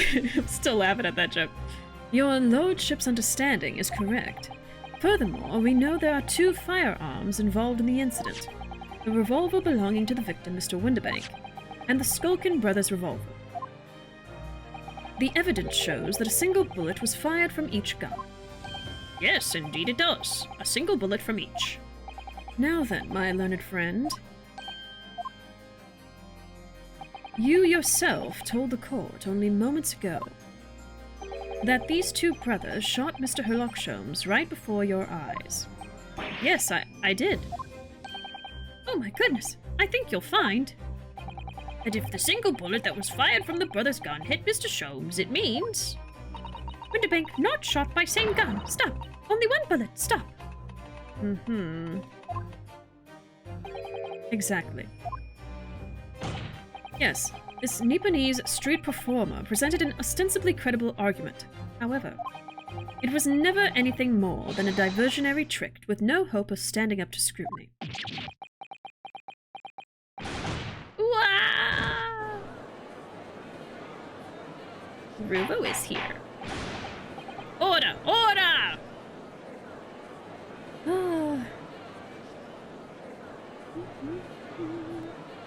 I have to be at my current role for a year. Oh, to get the job? It's company policy, man. And then, yeah, so 1 year would be in November. That's so soon. Ugh, that sucks. I don't feel that's right. I have heard of that before, though, that you, like, can't switch to something else within the same company unless you've been working that position for a certain amount of time. But it's so dumb. I'm sorry. Well, hopefully they don't find anybody until November. And then maybe you could do it. Man. If you would never shoot anyone, why do you own a gun at all? Right. And they already had shot someone, so that doesn't work. You'd never hit a guy with glasses.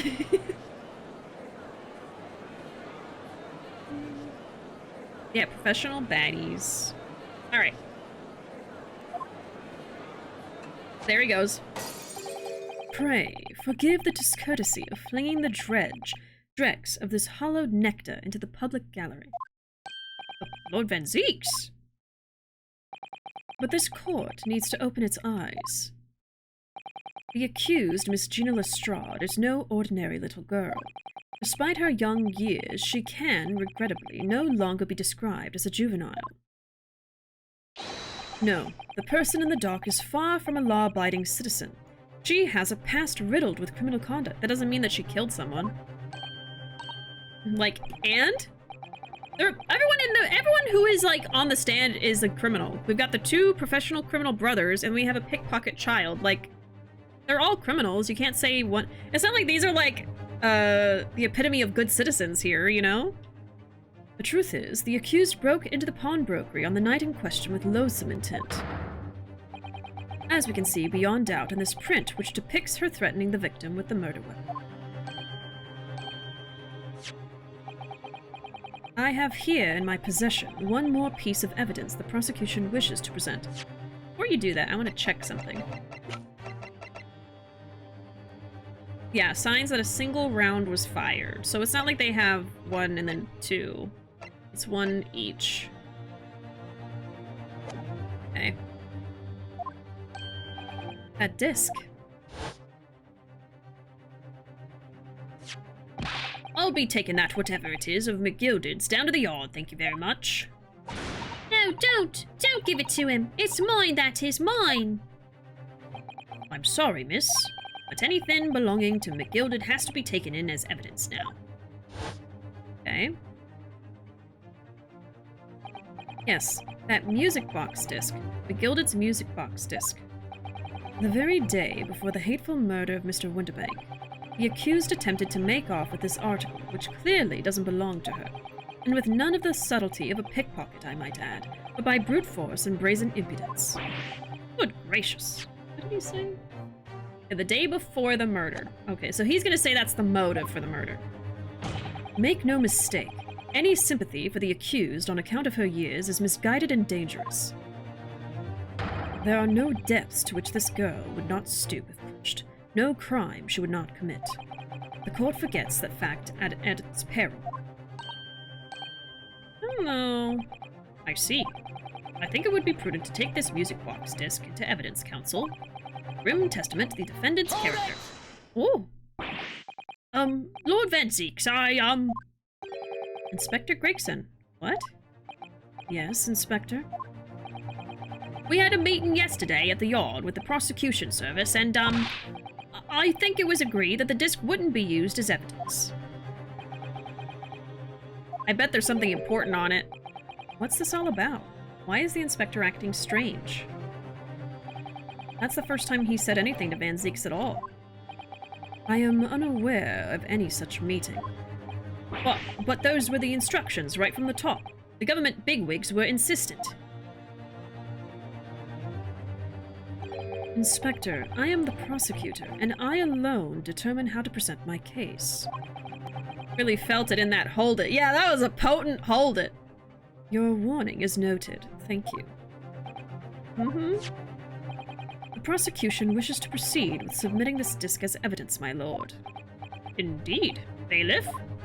Alright. A metal disc used to play music in a mechanical music box. How many times can you say music? On the reverse side is a note that reads for McGilded. Okay. The prosecution has established the accused's motive, opportunity, and baseness of character. Okay, then.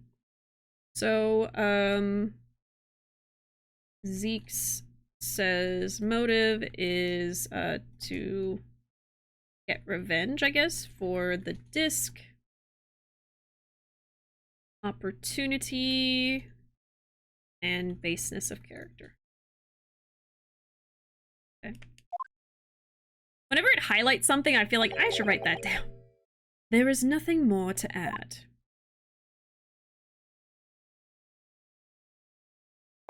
Ladies and gentlemen of the jury, I await your informed decisions and rest my case.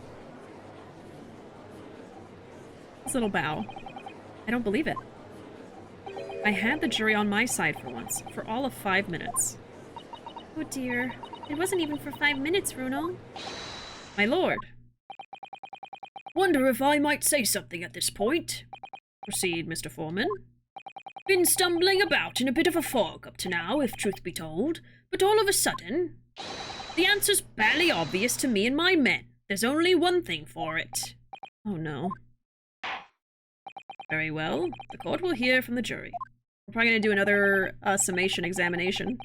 Ladies and gentlemen, you will present your leanings as to the defendant's culpability. Guilty. Guilty. Oh no! Guilty. Oh no! Guilty. Guilty. Everyone in the British Empire was a criminal. Maybe if he could stop throwing expensive glass and drinks, he'd be able to retire? That's why he keeps coming out of retirement. He has to make the money back from all the wine he's wasting. Yeah, I can't help but wonder how much he spends on wine. Who's cleaning this stuff up? There's like people in the audience that know he throws wine like that. So they just have like containers ready, kind of like people at a baseball game ready to catch the baseball. And they're like, oh. They try to catch the wine because it's so expensive and they can drink it. Especially the bottle. They got like towels ready to catch it. That's my headcanon. Yeah, they catch the bottles, exactly. We have a consensus among the jury, it seems. When you have eliminated the impossible, whatever remains must be the truth. That's my line. I wrote that for Hurley.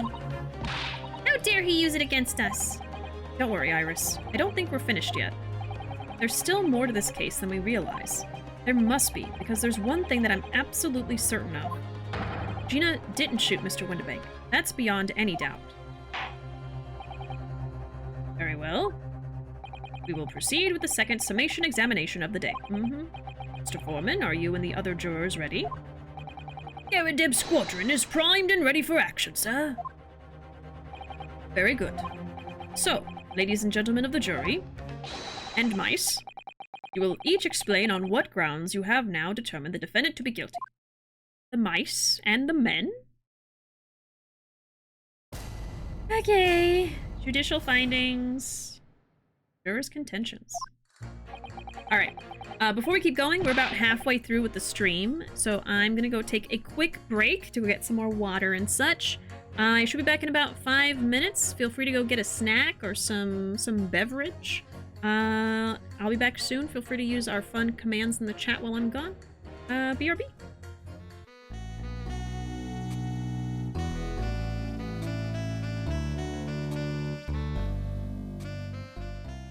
Alright, I am back. Got some fresh water. In my hot stuff cup that doesn't have any hot stuff in it, it's just cold water. Alright.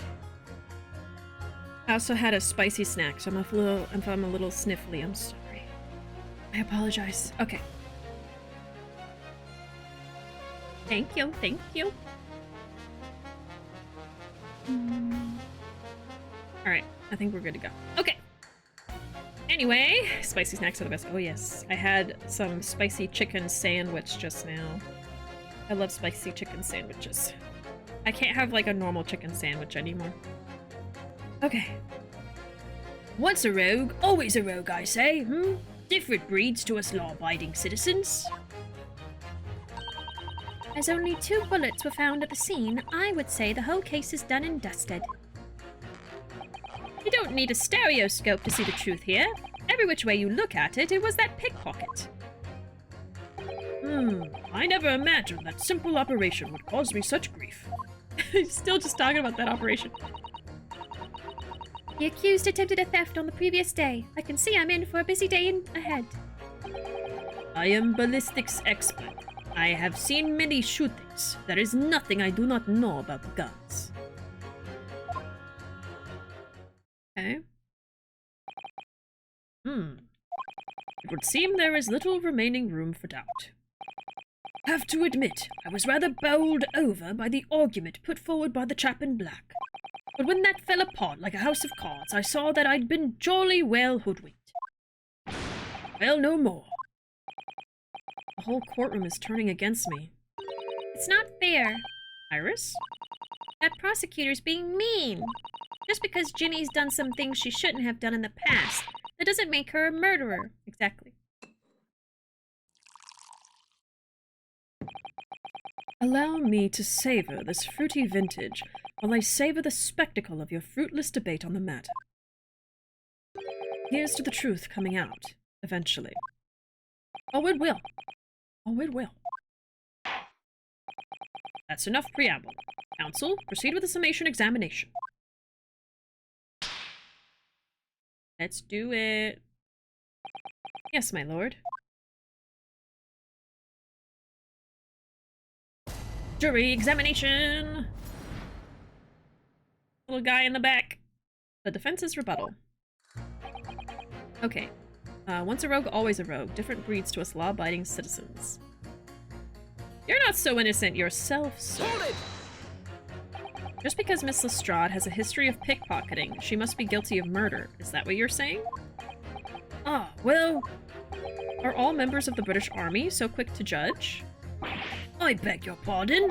Are you mocking Her Majesty's Armed Forces, the greatest military organization in the world? No, I'm simply illustrating my point. Making assumptions about people because they're a soldier or a pickpocket is wrong and dangerous. Well, yes, might have a point there, I suppose. But let's not forget the girl had already shown she had it in her from before. She's clearly a criminal sort through and through, can't deny it.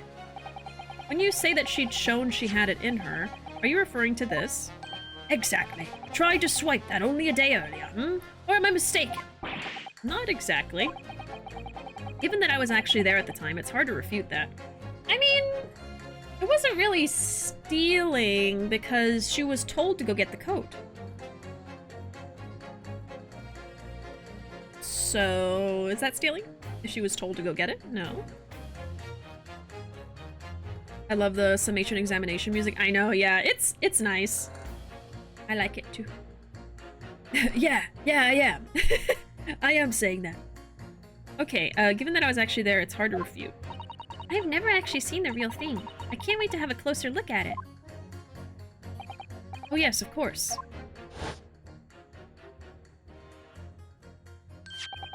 Mr. Sholmes did use his caramel bars to make a copy of the disc, didn't he? And then ordered every type of music box he could find from across Europe.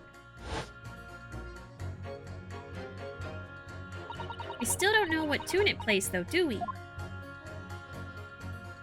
But I'd love to see how the original compares to Hurley's copy. The Gilded Disc. Could it be a clue somehow?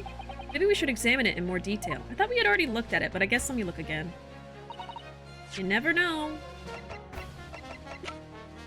Alright. We have the blood. Oh, we can look at the blood now! Right! Bruno, look! This is blood! Yes, you're right. Just a small smear, but definitely blood. So I think this is supposed to be the egg guy's blood. Actually, I feel as though I might have noticed that before. And it's my time to shine again. I thought I'd be waiting forever. Alright, hold still with that disc, Bruno. Can we get this done quickly, Iris? In a flash.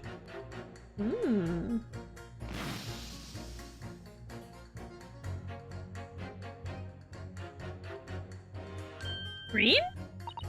Ooh, a lovely bright shade again. That's Herlock's blood. Wait, that color. What is it? It's just that green. It's not the first time we've seen that color, is it? Blood samples portfolio has been updated. What?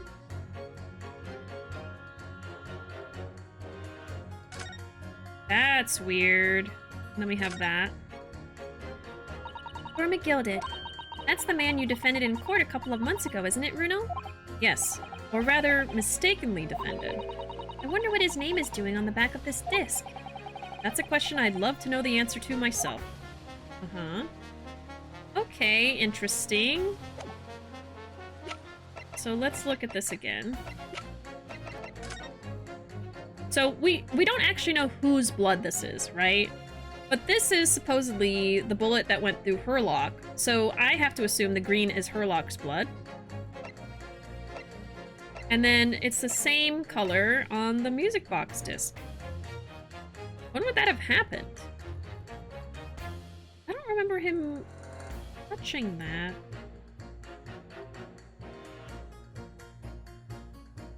Okay.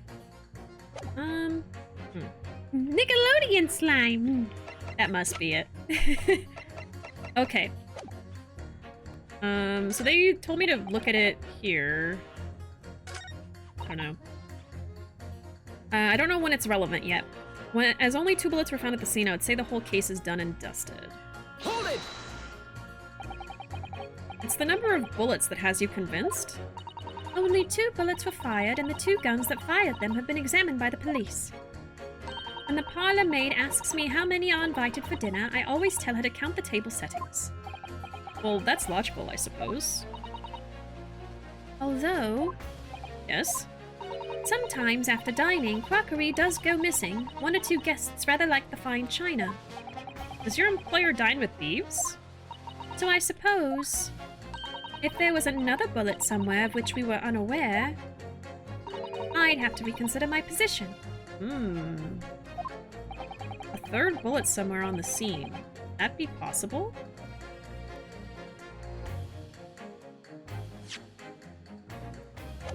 I don't think so.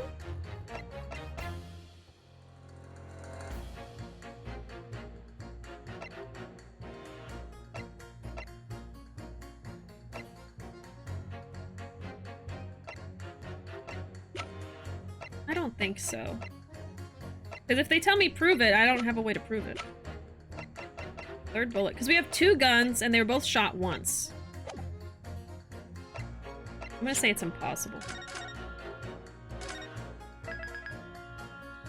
That would change everything, but I don't think so. Unfortunately, only 2 bullets were discovered by the police during their investigation. Yes, I know. Right. And I don't imagine the good men of Scotland Yard would have overlooked anything. If I missed a bullet while I was cleaning his lordship's office, well, I should receive a sound scolding, I don't doubt. And he should receive a visit from the police, perhaps. It sounds like a crime scene to me. A third bullet. It would completely turn things around if there was one, wouldn't it? You think we might find one lying around somewhere?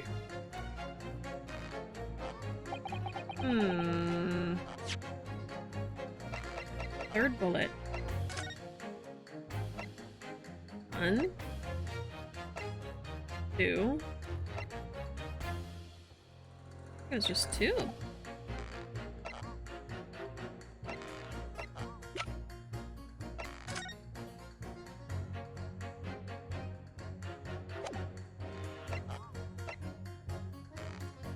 Single discharge. Single round was fired. There's ammunition still loaded in 5 of the revolver's 6 cylinders, which tell us that only a single shot has been fired from it. The bullet that hit Hurley happened almost as soon as we walked in through the door.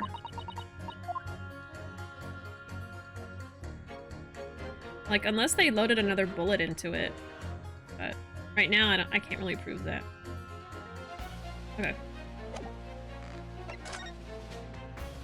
There's nothing on this that shows anything, no?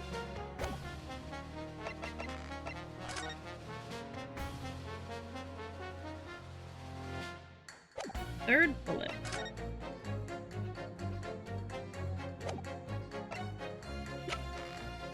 Alright. We're gonna move on. You don't need a stereoscope to see the truth. Every which way you look at it, it was that pickpocket. Hold it! So if I've understood correctly, you need 2 pictures, a left eye one and a slightly different right eye one. Exactly. Then you can see the scene in 3 dimensions, like this. So if we have 2 bullets, I don't suppose you can see anything useful with them. I think you'll find that no matter how much you squint, the truth of the situation always looks the same here. The only person who could have shot the victim is that girl in the dark. How can you be so sure of that? Think about it. The Skulkin brothers shot the great detective, didn't they? Yes, that's been mentioned once or twice. Well then, surely it's coming into focus now, isn't it? This is a waste of time. I'm not going to change this man's mind anytime soon. Okay, so we're not gonna bother with him. Never imagined that simple operation would cause me such grief. Would you please stop muttering about things that have nothing to do with this trial, sir? The defendant's life is on the line here. Well, the thing is, I couldn't really say that it is nothing to do with this trial, to be honest. I mean, there's no question that the man was shot. The bullet had simply vanished from his stomach.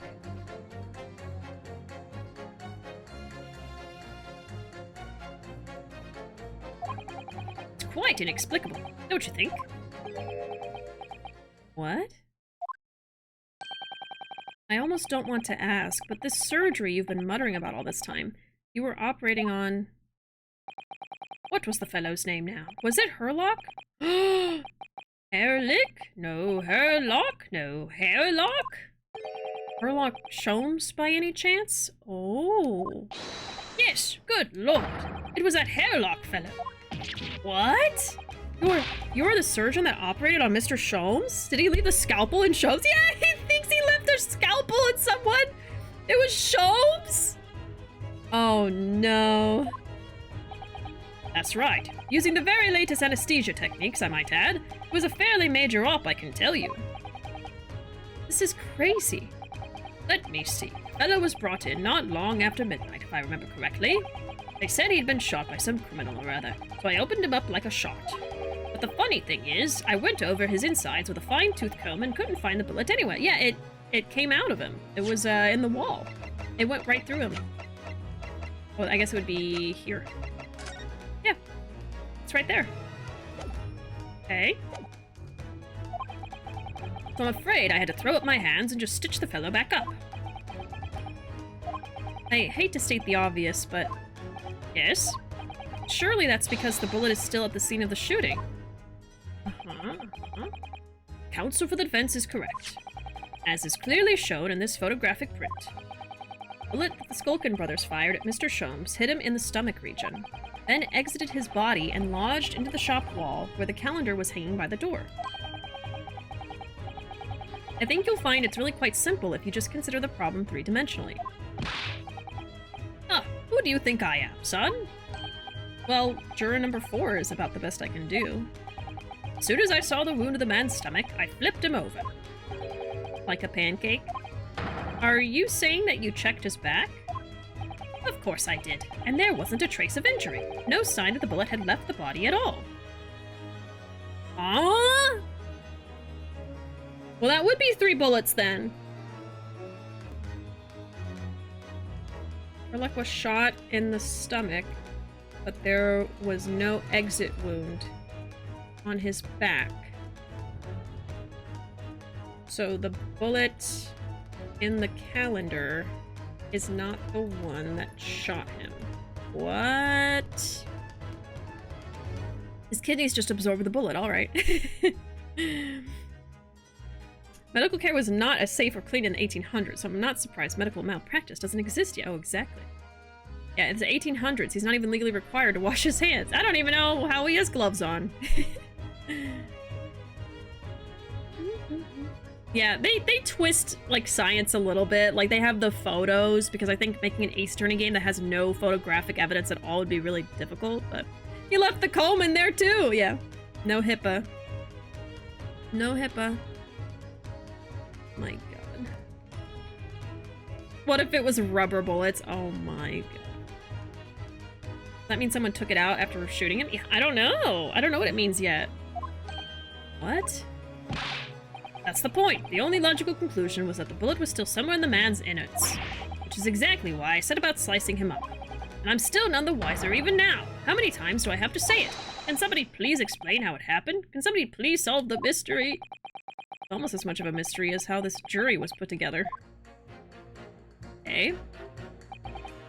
The mystery of where that bullet ended up is infuriating. Where's an expert when you need one?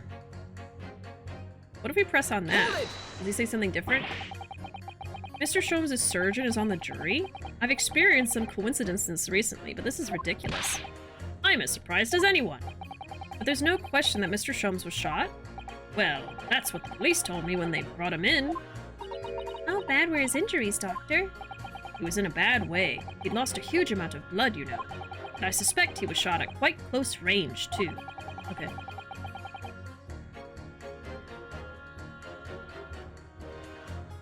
Because his skin was badly burnt around the point of entry.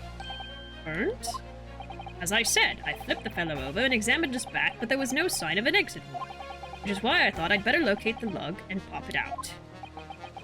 And yet you say you found no bullets inside the patient. Well, I wouldn't have done, would I? Because it's in the wall of the pawnbrokers.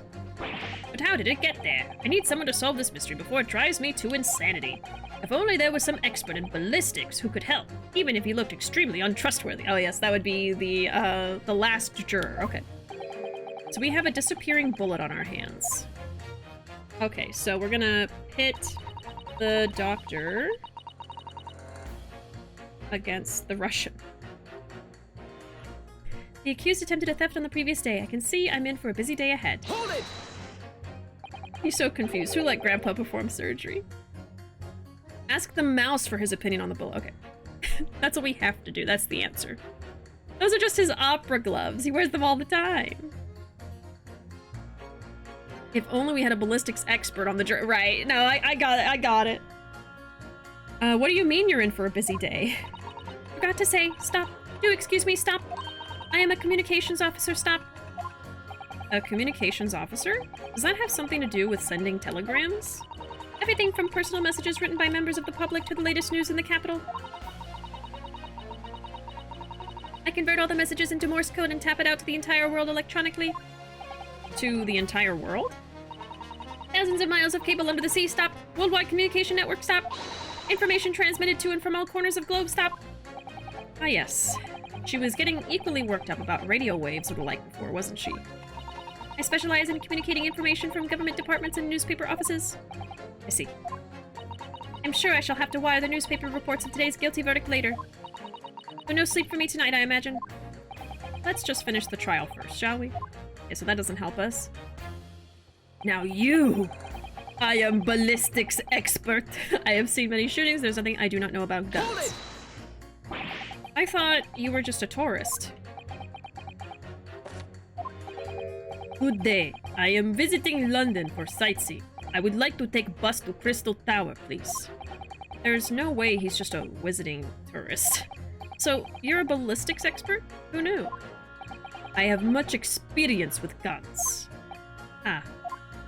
I have lived through many, how do you say, extreme, violent path of, blood of, Ah, extreme violent bloodbaths, perhaps. Oh! Those extreme violent bloodbaths.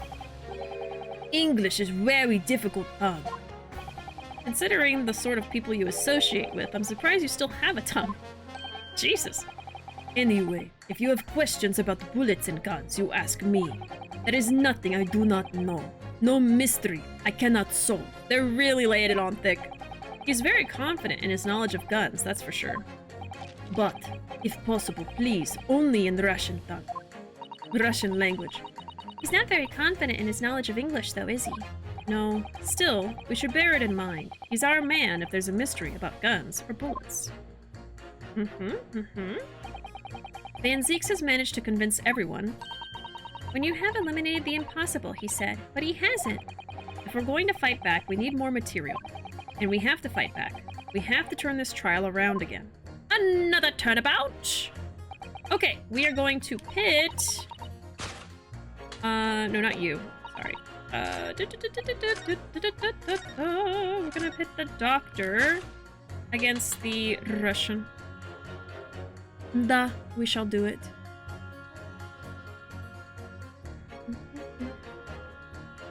Is the Crystal Tower even open to the public at this point? Oh yeah, I'm not sure.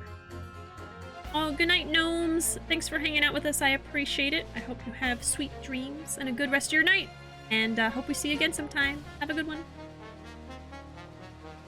Show this man an automatic gun and his mind will be blown. So he, does he really know everything? He knows everything there is to know in the 1890s or whatever time it is. Time period. He's an expert of his time. Alright, pit! Objection! Meet me in the pit! These two statements clearly contradict the idea that all I do is pit jurors against each other. Ooh, a ballistics expert. Pitting. P-I-T-T. On the night in question, Mr. Sholmes was shot by one of the Skulkin brothers. But since there was no sign of an exit wound on his back, we must assume the bullet didn't pass through him. However, no bullet was found lodged in Mr. Sholmes' body either. Furthermore, a bullet was found lodged in the wall of the shop where Mr. Sholmes was shot.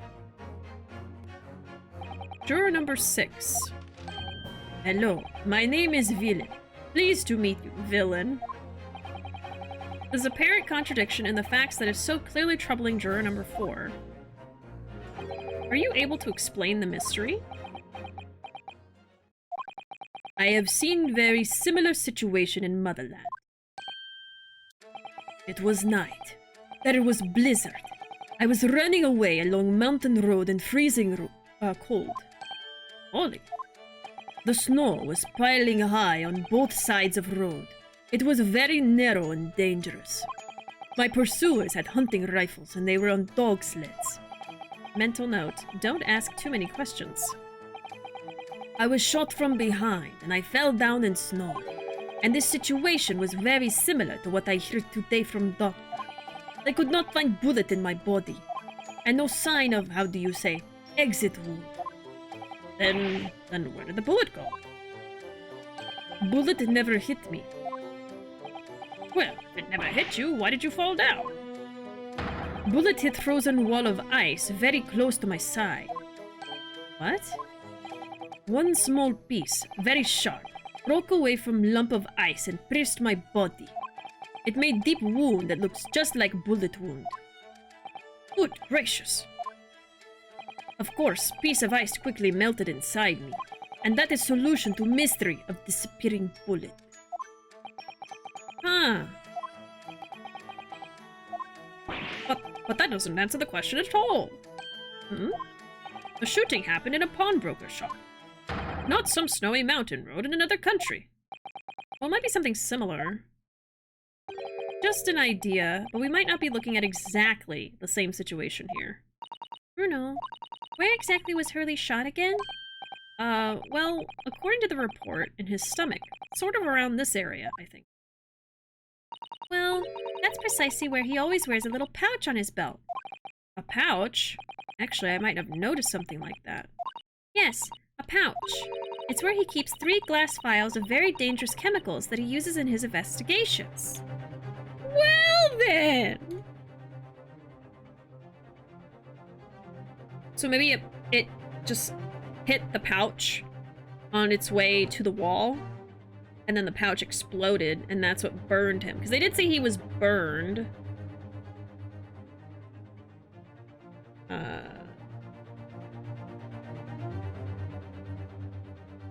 Okay, so, Herlock had a pouch with chemicals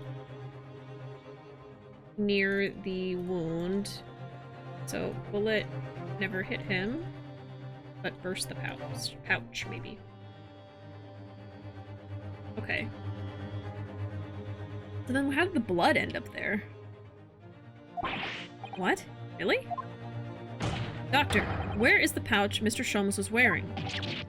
Well. Fellow had nothing like that on his person when he arrived at the hospital, as far as I remember. If I may, Lord Van Zeeks?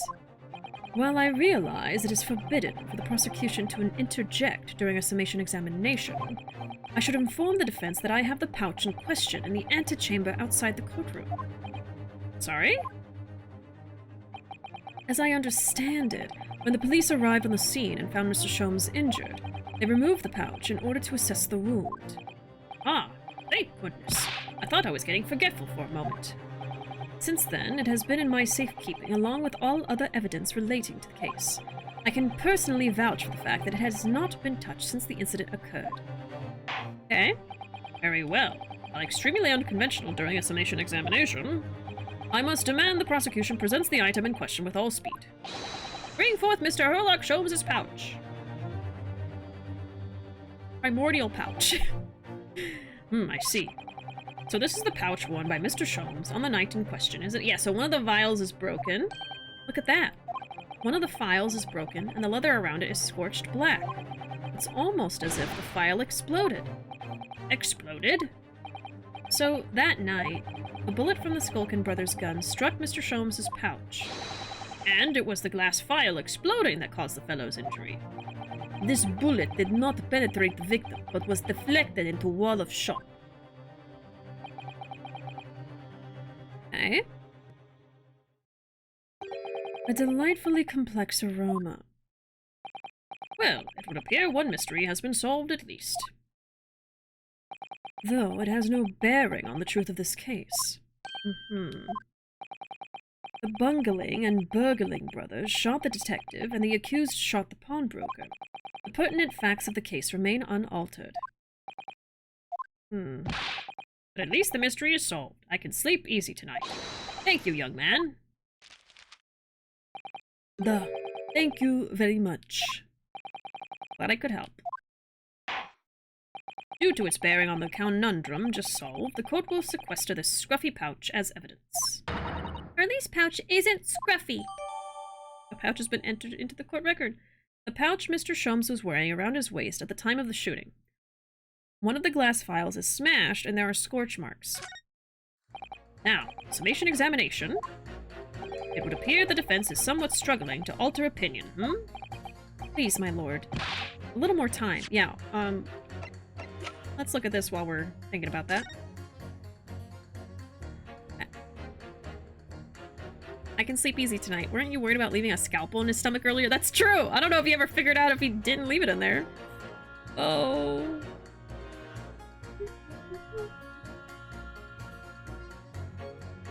I found out today I'm going to be going to Seattle in September for work. Ooh. Which is pretty cool because I have friends there and some of the friends are getting married, so I'm fairly certain I'll be able to go out for the wedding. Oh, nice! Oh, that works out great.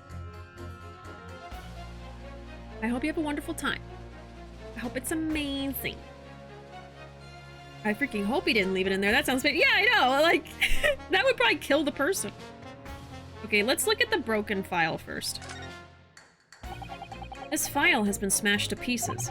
Presumably, this is where the bullet struck. As soon as the bullet hit the chemical in that file, there would have been a really big explosion. Big explosion? Well, Hurley's potions and chemicals are amazingly useful for the investigation work he does, but they're also quite tricky to handle, safely at least. They're very dangerous. Oh. I'm sure that when his file broke, the chemical inside would have ignited. Note to self, always walk on the right-hand side of Sholmes in future. The left is the danger zone. Okay, and then we have the...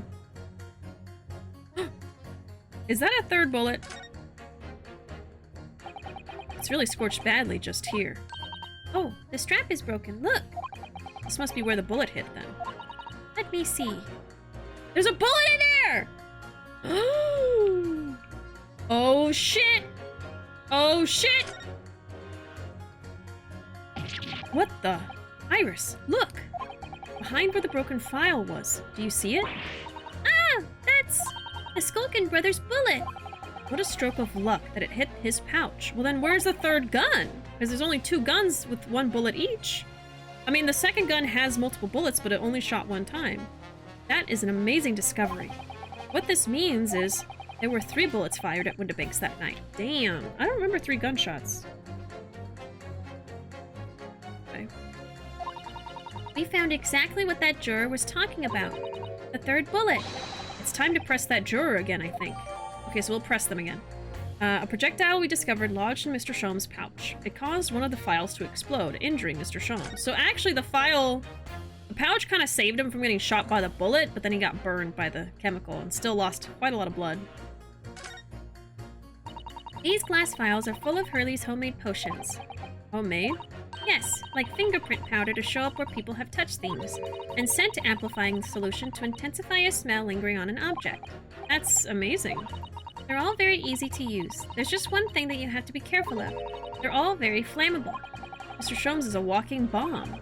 Either he's passionate about finding out the truth or just oblivious to the dangers. And then this is probably the same thing. Yeah.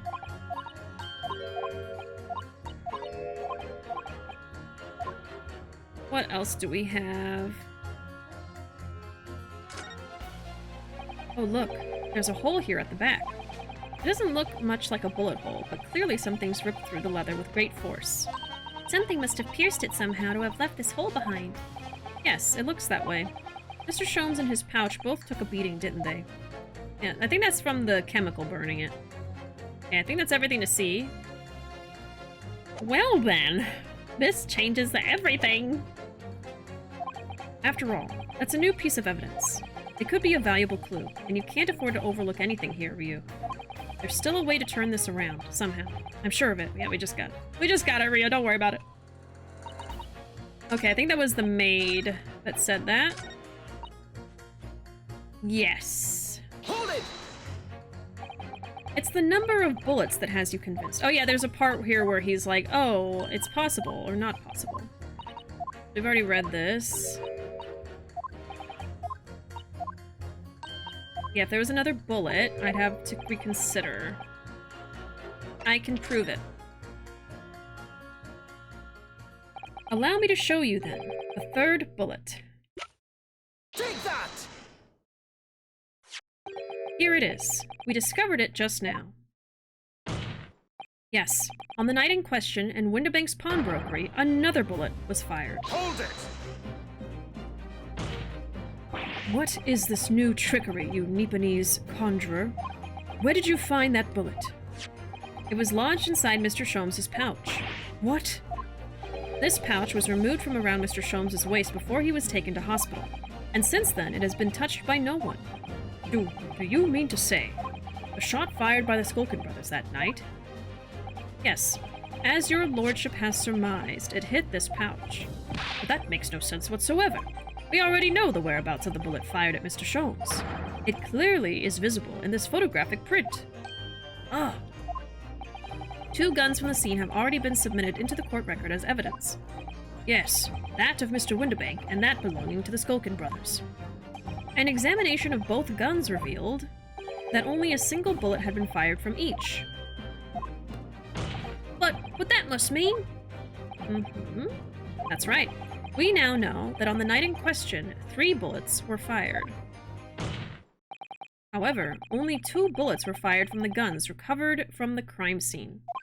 And until that incontrovertible inconsistency is somehow explained, we cannot and must not pass judgment. That face of his. Now he's acting like he's been shot. Order! Order! Okay, let me look at this again. He says, we know there were 3 bullets, but only 2 were fired from the guns recovered from the crime scene. Yes, so that means that there must be a 3rd gun.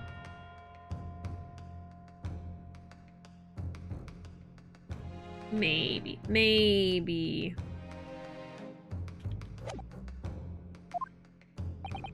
While this summation examination remains incomplete, the court has been presented with new facts. Facts that would appear to shake the very foundations upon which the case against the defendant has been built. As is my prerogative in this situation, I hereby temporarily suspend the summation examination. By Jupiter! What? Bailiff, bring the witnesses back to the stand at once. Ooh. This is different. Okay. These goofballs are back. Witnesses? Governor! Were you listening to proceedings while the defense carried out the summation examination? We was, Governor, we was. Perhaps we can dispense with the tedious preamble.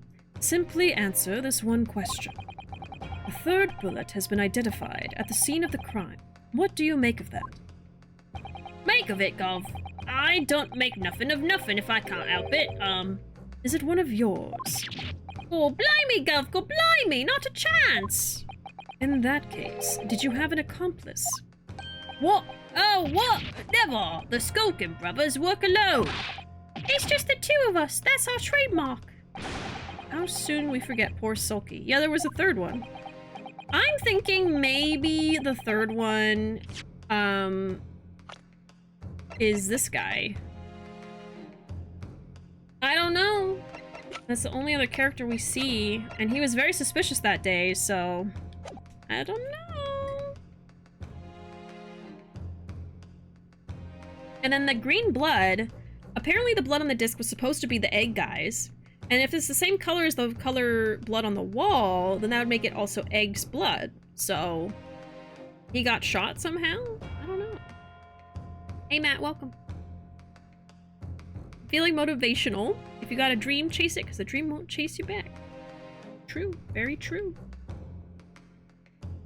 Let's see. Only 2 of the bullets from the crime scene originated from the firearms we have in evidence. The third bullet was fired from another gun. Where is it? Mummy, that's an egg scratcher. That's a true egg scratcher. I said egg scratcher on accident. I didn't mean to say egg scratcher. I forgot the guy's name was Egg. I was very confused when you said egg blood, yeah. We're all confused now. I just keep saying egg.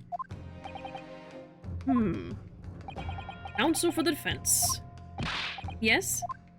I should like to hear your thoughts regarding these new developments.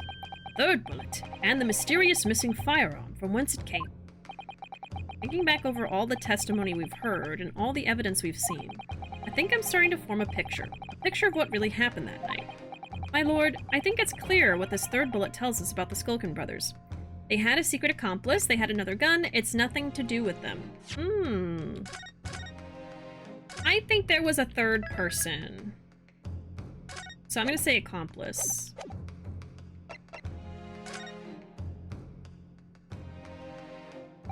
On that night at Windibank's pawnbrokery, the brothers must have been working with a third man.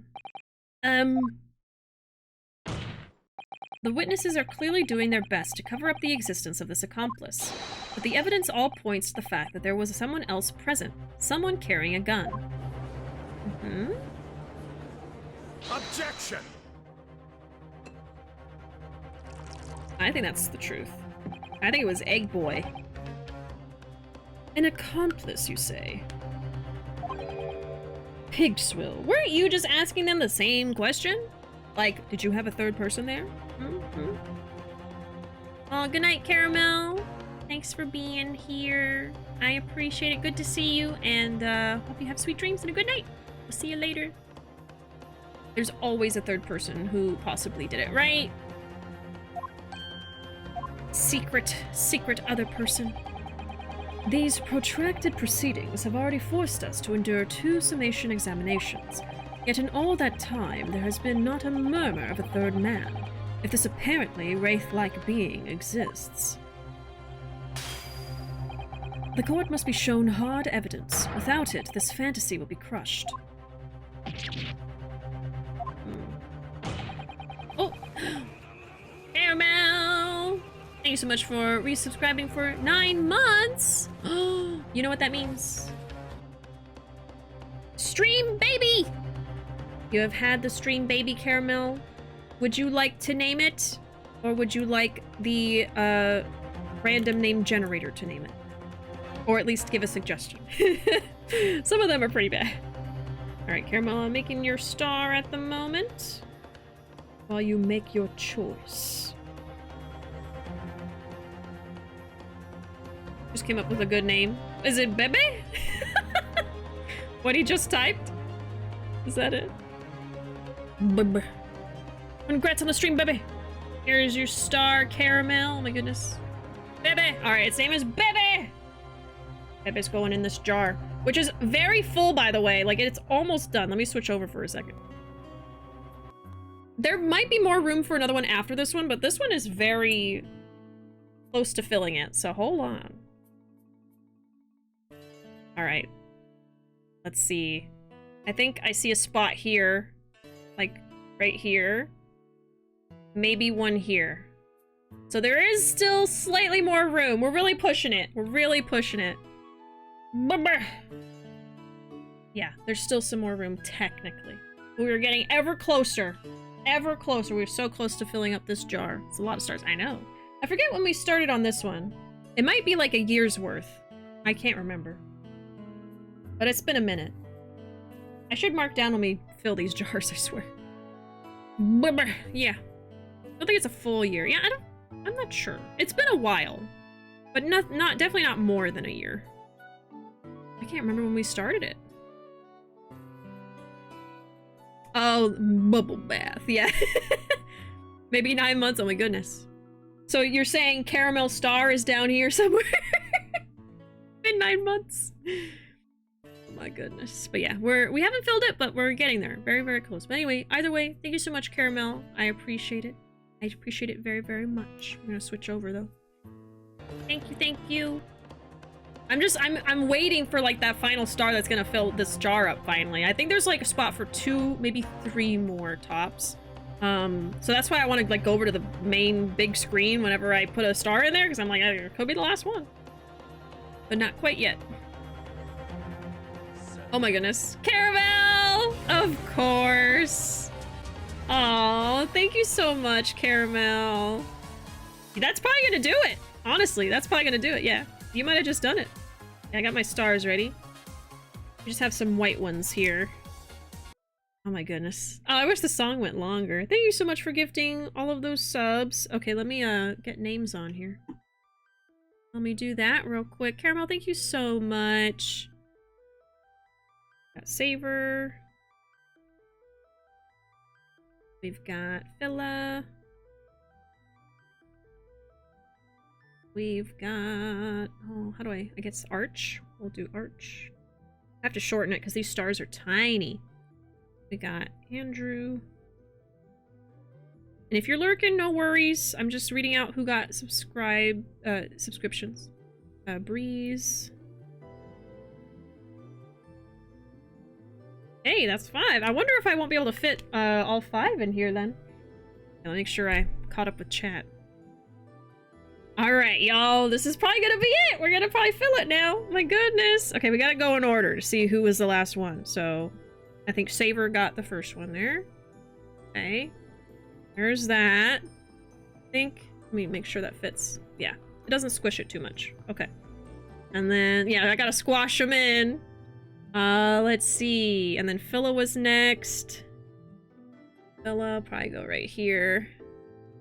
Okay, let me see. Oh, it's getting full. Maybe one more. Arch was next. Oh my god. It's happening. Is there one more? Room for one more? Andrew? I don't want them to get, like, actually squashed. That might... Maybe if I put it flat. Is that it? Oh, I think there's a perfect room for one... Sorry, right in the middle. Oh. Can you believe that? I think that's it, y'all. 5 perfectly filled it, I think. Of course, there's like little gaps here and there, but you know, you're not supposed to pack them in too much. We did it! Those 5 perfectly filled it. Look, I don't think there's room for any more. That is wild. We filled it, y'all! I don't remember when we started it, but it's filled! We did it! And it has the cute little hearts on it, too. You see? Oh my goodness, my job is complete. I'm gonna pass out now. Yeah. Well, would you like to stay and vote for the next jar? Because it's time. We gotta pick our next jar now. Don't we? Make sure we have some music playing. Oh my god. We did it! We did it! Alright, y'all. So, I have a couple of different jars here, and they're extremely different. They're extremely different. I don't have another star, only because, like... Hope you didn't see it. We've already done 2 star jars, and I don't know how to, like... I haven't found another one that's different. Like, there's the different sizes, and that's about it. So I just went out and I got a couple of different options, and so y'all can just pick whatever you want. One is, like, smaller, and one is gigantic, so... I don't know which one y'all will choose. I'm fine either way, whatever y'all want, because this is, you know, the subscriber stars are for y'all, and the fun of it is for y'all, so... I'm gonna set up a poll, okay? Or at least I'm gonna get ready to do the poll. So... Let me set it up.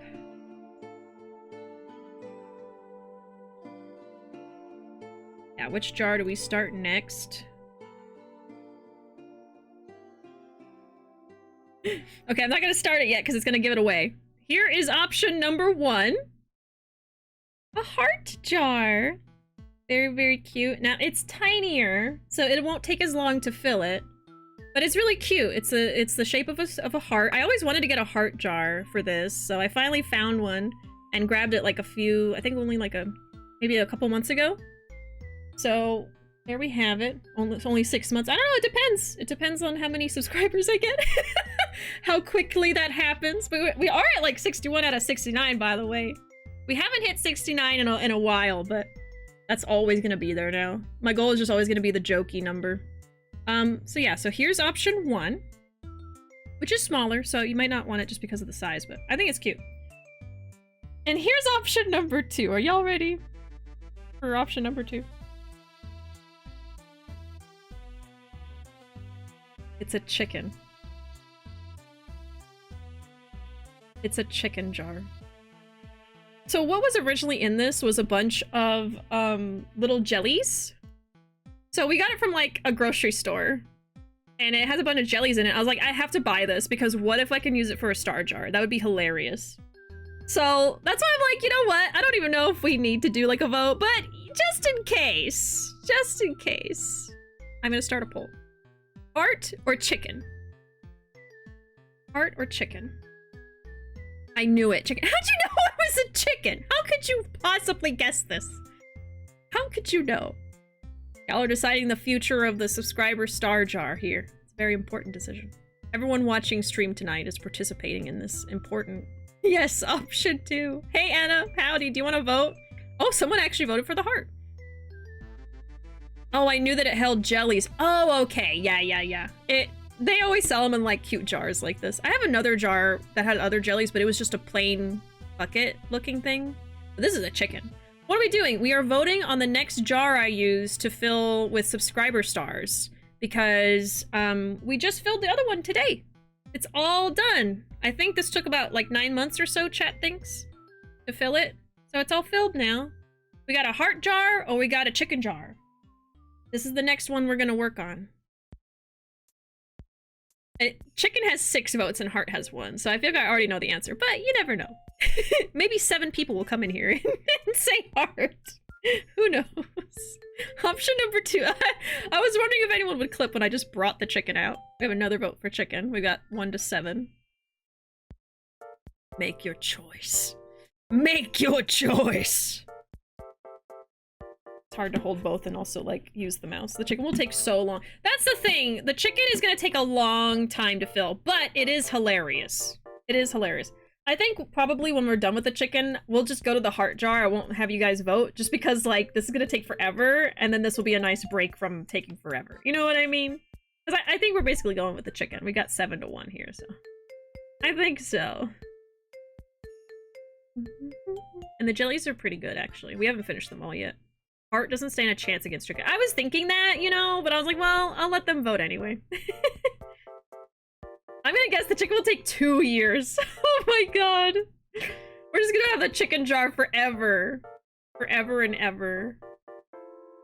My god. Yeah, because I mean, you're just gonna fill the body. You're not gonna fill up the head of the chicken or anything. It's just gonna be up to here. But yeah, that is a lot of room. Put the heart in the chicken. Okay.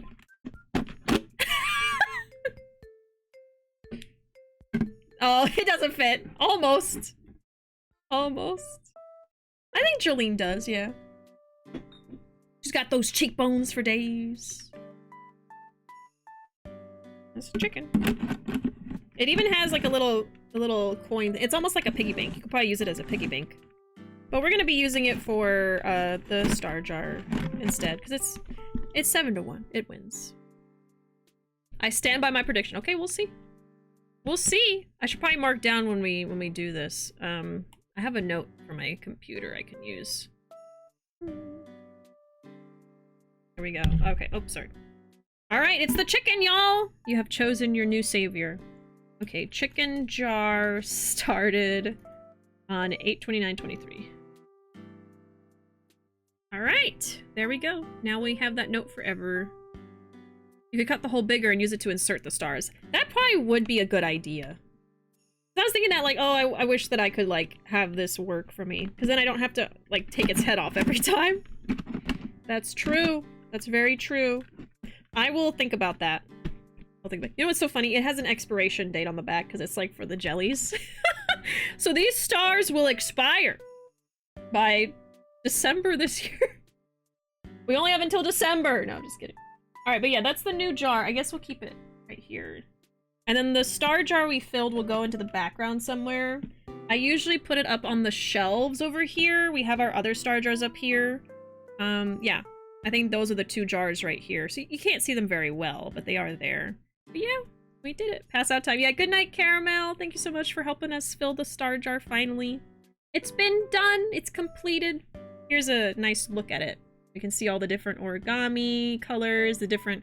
You can see some people's names on here that have subscribed in the past or gotten gift subs. You can see the transition from, like, the designs to, like, the plain colors. Maybe you'll see your own name. Do a little wrap around. There's the back. Other side. Everybody. Alright, y'all. Let's get back to acing some attorneys.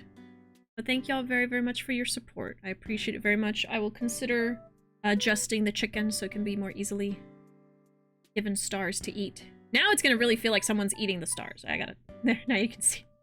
Now you can see it. Alright. Oh my goodness. Alright. Let's get back to it. The prosecution demands answers on 2 counts. Firstly, proof. Evidence that this accomplice was ever at the scene of the crime. Okay, so he's gonna make us do this. Hold on. I gotta actually think now. Okay. Prove 2 things. The accomplice was at the scene of the crime. That's gonna be the green blood. I'm pretty sure it was egg, so I'm pretty sure it was the egg guy. Imagine having thoughts. I know, it's such a pain. Adjusting the chicken sounds like a euphemism for brain surgery? Why brain surgery? The brain is the chicken? And secondly, the identity of the spurious character. Yeah, I think I already know these things. The Skulkins are lying. I know that. But how can I ascertain the identity of the person they're hiding? Well, counsel? I'm supposed to prove the existence of this accomplice and reveal the person's identity even. In response to the prosecution's demands, my lord, the defense is ready to present answers. Yeah, I think so. I am. I mean, I have theories on who they're talking about, so... Ready. The defense is ready. I believe I can provide all the answers the prosecution demands. So, my Nipponese friend, despite the swimming eyes, you seem to think you have something to say. Oh, because you're cutting a hole bigger in the back of the head. Yes, yes, okay. Adjusting the chicken. Giving it brain surgery. Okay, sorry. I thought you meant, like, in general. This promises to be interesting. I have to push forward now. There's no other option. I need to use every single piece of evidence available to me if it will make a difference. In that case, counsel, I would ask you to present the evidence without delay. On the night in question, in the moments leading up to the death of the victim, what proof have you that there was a third intruder present at the scene? I would probably say the blood samples. Or... No, yeah, I think it's gonna be the blood samples. Let's save again. I'm pretty sure. Take that! The evidence is right here, in this portfolio.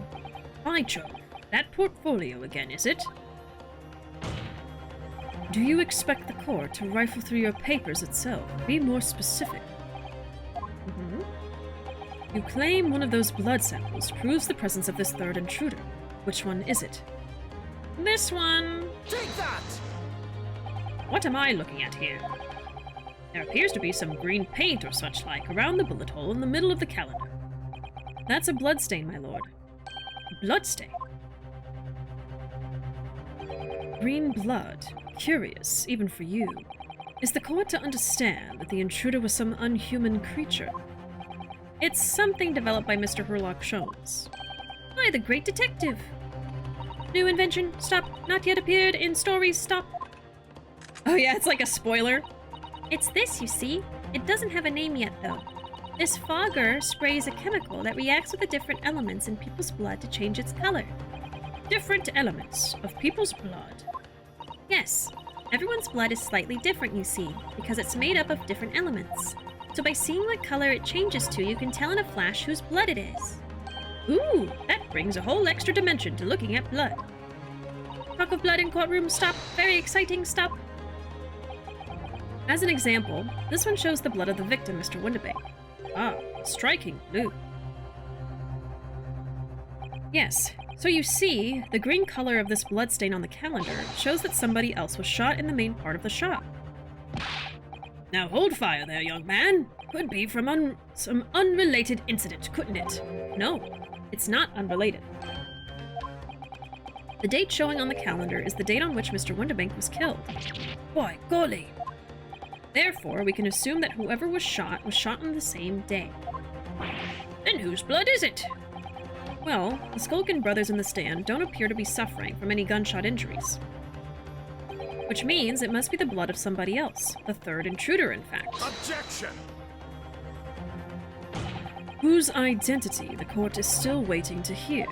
You can't delay this any longer, my learned friend. Who is this alleged third intruder? It's Mr. Egg! Take that! The man's name is Eggert Benedict. Eggert Benedict? Who on earth are you talking about, counsel? He paid a visit to Windibank's pawnbrokery on the afternoon before the incident took place, when the accused attempted to deceive the pawnbroker into releasing this article into her possession. That's right. The man identified by the defense, Mr. Eggert Benedict, then attempted to take the article from the defendant by force. Broker. Yes, sir? I believe this filthy pocket thief has just redeemed an article from you, no? Yes, The article in question belongs to me. I demand for it to be returned at once. Now that's a lie. What are you trying to pull? Give me back my overcoat, you wastrel, and needless to say, any music box discs too.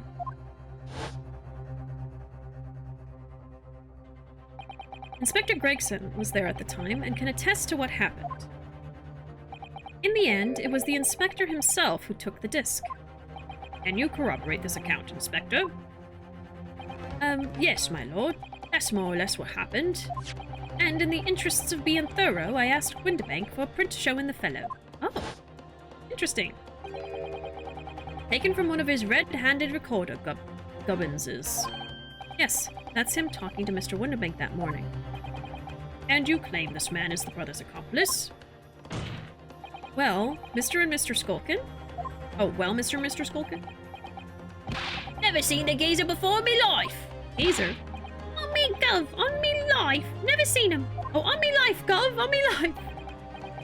Well, somewhat unsurprisingly, it appears our witnesses disagree with the assertion. I'm sure your lordship recalls my learned Nipponese friend's actual assertion, which was that he could prove the identity of the alleged accomplice. Yes, and I can. Then show us the evidence. I agree. We must see proof that the clean-cut gentleman in the photograph is the filthy criminal you say he is. This is the last piece of evidence. I've had a feeling that something has been missing in this trial from the very start, but now I'm going to drag it kicking and screaming into the courtroom. Are you ready to present your answer to the court then, counsel? Yes, my lord. Defense will present the evidence now. Proof that the man pictured in this photographic print was in fact the person struck by the third bullet. That would be this right here. Take that! As I mentioned before, on the afternoon of the day in question, the defendant attempted, deceitfully, admittedly, to reclaim this disc from Windibank's, which is when the aforementioned Eggert Benedict appeared on the scene, I believe. This man then attempted to purloin the article from the defendant's possession, no? That's correct, my lord. I myself was present at the time. It was following this that a minor incident occurred. But of course, sir. Here is the disc for you. Very well. Then I shall bid you farewell. Say goodbye to style. Wait a minute. That disc is mine. do you think you're doing, you little trap? You've drawn blood, you filthy animal.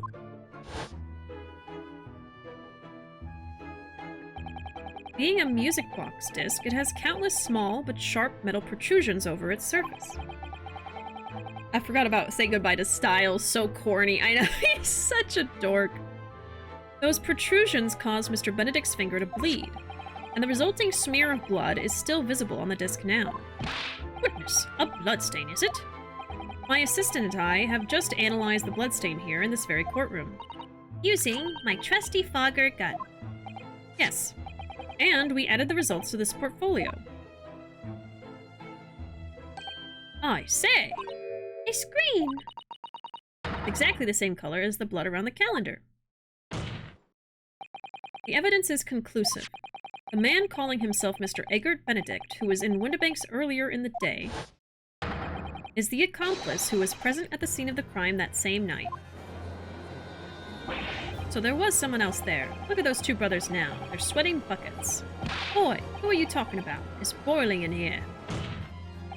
My lord, it is the opinion of the defense that Mr. Eggert Benedict should be summoned to the courtroom to testify. Certainly seem that we can ill afford to ignore this gentleman's apparent presence. Objection! Yeah, Eggert Benedict. We're pretty sure it's a fake name.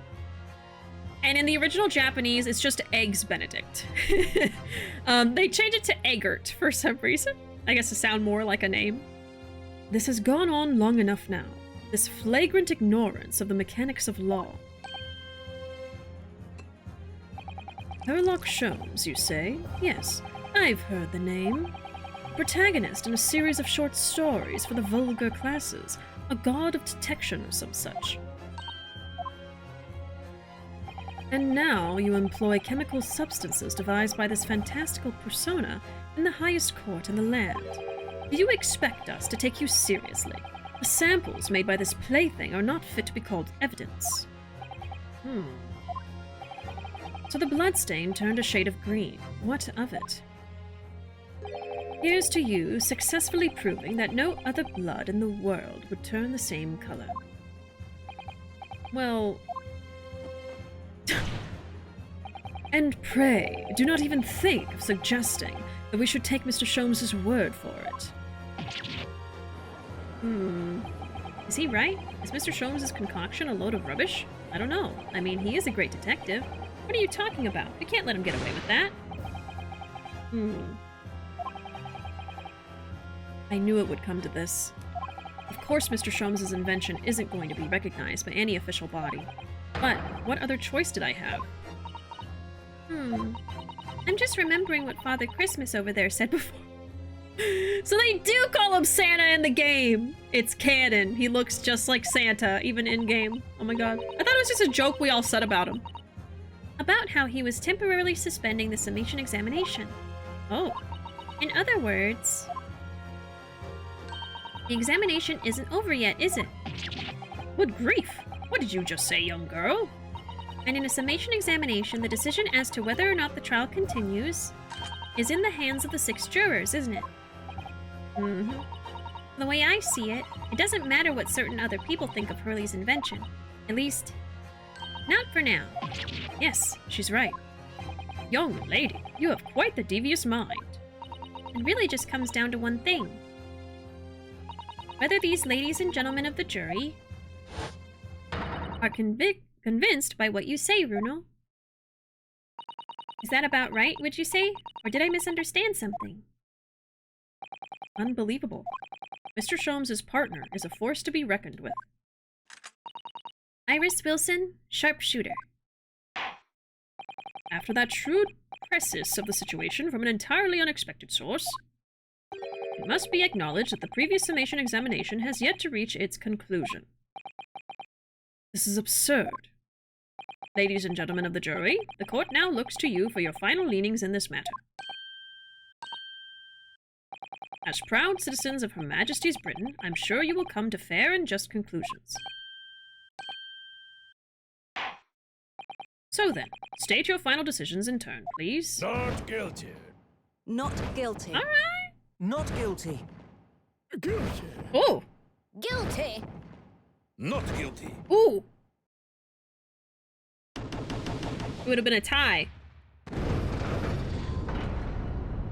The Russian saved us today. 2 call guilty and 4 call not guilty. Such is the outcome of the summation examination. Objection! My lord, with all due respect, this is an outrage. The prosecution refuses to accept this decision.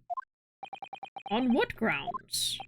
If these jurors are persuaded by some half-baked concoction devised by a pretender to real police work, then they are too ignorant to be trusted with the judgment of anyone's guilt. Damn. I'm sorry, Lord Van Zeeks, but the outcome of the summation examination cannot be ignored. This trial will continue. Deal with it, Mr. Vampire Daddy. The mouse is on our side! Yes, it was the mouse. It whispered in his ear and told him to say not guilty.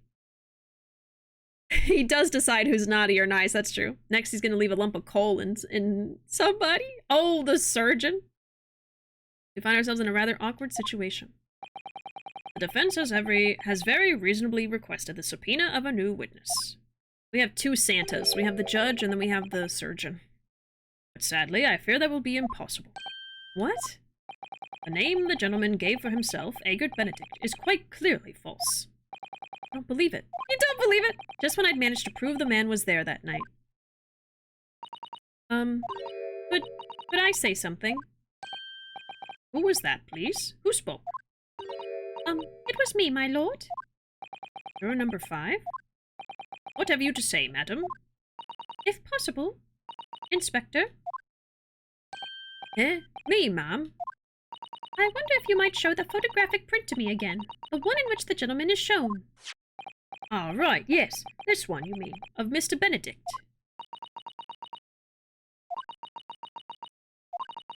Yes. There's no doubt in my mind. Juror number 5, you don't mean to say you know this man? Yes, I know him. What? No. Good gracious. Everyone on this frickin' jury has a connection to someone in this case. This is like such... Like, this shouldn't happen, realistically, you know? Order, order. Juror number 5, how on earth? I am a communications officer, stop. As we can clearly see. The gentleman in the photograph is, stop. Also a communications officer, stop. He works in my office, stop. They're co-workers. Ooh. A very talented operator, in fact, stop. He should be in the communication station now, stop. Tapping away on the telegraph, stop. This doesn't seem right somehow. I can't put my finger on why, but it doesn't feel right. I suppose we all imagined the accomplice would be some sort of hardened criminal. It's a bit unexpected to find out that he has a respectable job by day, whatever he gets up to at night. Well, if he's a communications person, he could probably hear, oh, this valuable thing is over here, or the police are working on this case, you know what I mean? Oh my god, they were co-workers. Yes, I suppose that's it. I suppose that's why I felt something was wrong. The gentleman is at London's communication station. We should be able to subpoena him within the hour. Lord Van Zeeks, if you please. Yes, my lord. Make the necessary arrangements with all haste. As your lordship bids. Court will recess for 1 hour. When the new witness arrives, we shall reconvene to hear the gentleman's testimony.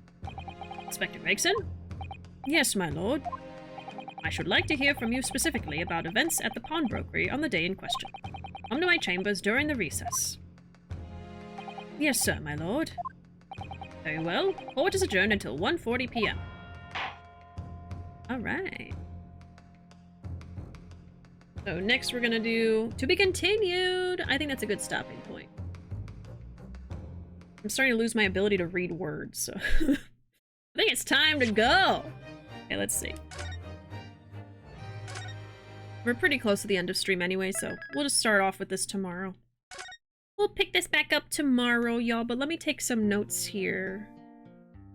Let's see. So the next thing we're gonna do is Egg is being brought to court to testify as the third accomplice. He's also apparently a communications person. like juror number 5, I think.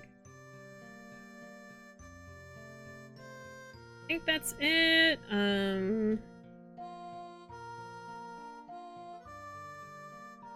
Writing down that his blood is on the calendar, apparently. Okay. Oops, sorry. That's about it. That was me. That was me. Alright. I'm sure nowadays the lawyers of both sides interview all potential jury candidates before the trial. Yeah, like they have to make sure. That's what I mean, like there should not be any connection between the jurors and people that are involved in the case because that's such a conflict of interest. Like that is specifically why, at least in the US with jury duty, they'll like interview you and ask you questions. Is even if you like have a particular feeling about people who are part of the case, like if you don't like car mechanics and there's a car mechanic on the case, they're not going to let you be in the jury. You know what I mean? Like even something like that. So, but anyway, this is Ace Attorneys. It's different. But anyway, that's it for me tonight, y'all. I hope y'all have a wonderful rest of your nights. There's my social media. I'm most active on Twitter and YouTube at the moment. I'm finally getting back to uploading on YouTube this week, so there'll be a video up tomorrow. And there's the Discord if you want to join. It's the best place to be for stream updates, and sometimes we hang out in there and, you know, watch movies or play games and stuff. But also we just kind of post things about our lives and hang out in there. I feel like it's the point of the game to show why those rules have been made, or yeah, maybe that's like part of it is like, I guess maybe like a cautionary tale. Like this is why things matter. I hope you have a great rest of your nights either way. Let me set that up. There we go. I think it's written to make the plot more interesting. Yeah, that probably makes the most sense, but you can think of it that way, like, wow, this is why we shouldn't just allow anybody to be in the jury. But yeah, I hope you'll have a great rest of your nights. Thank y'all so much for being here, whether you were chatting, lurking, subscribed, etc. I appreciate y'all very much. And I'll be back tomorrow with more Ace Attorney at 8:30 p.m. Central Time. I usually stream every Tuesday, Friday at the same time. But yeah, have a great rest of your night, and I will see y'all next time. Bye!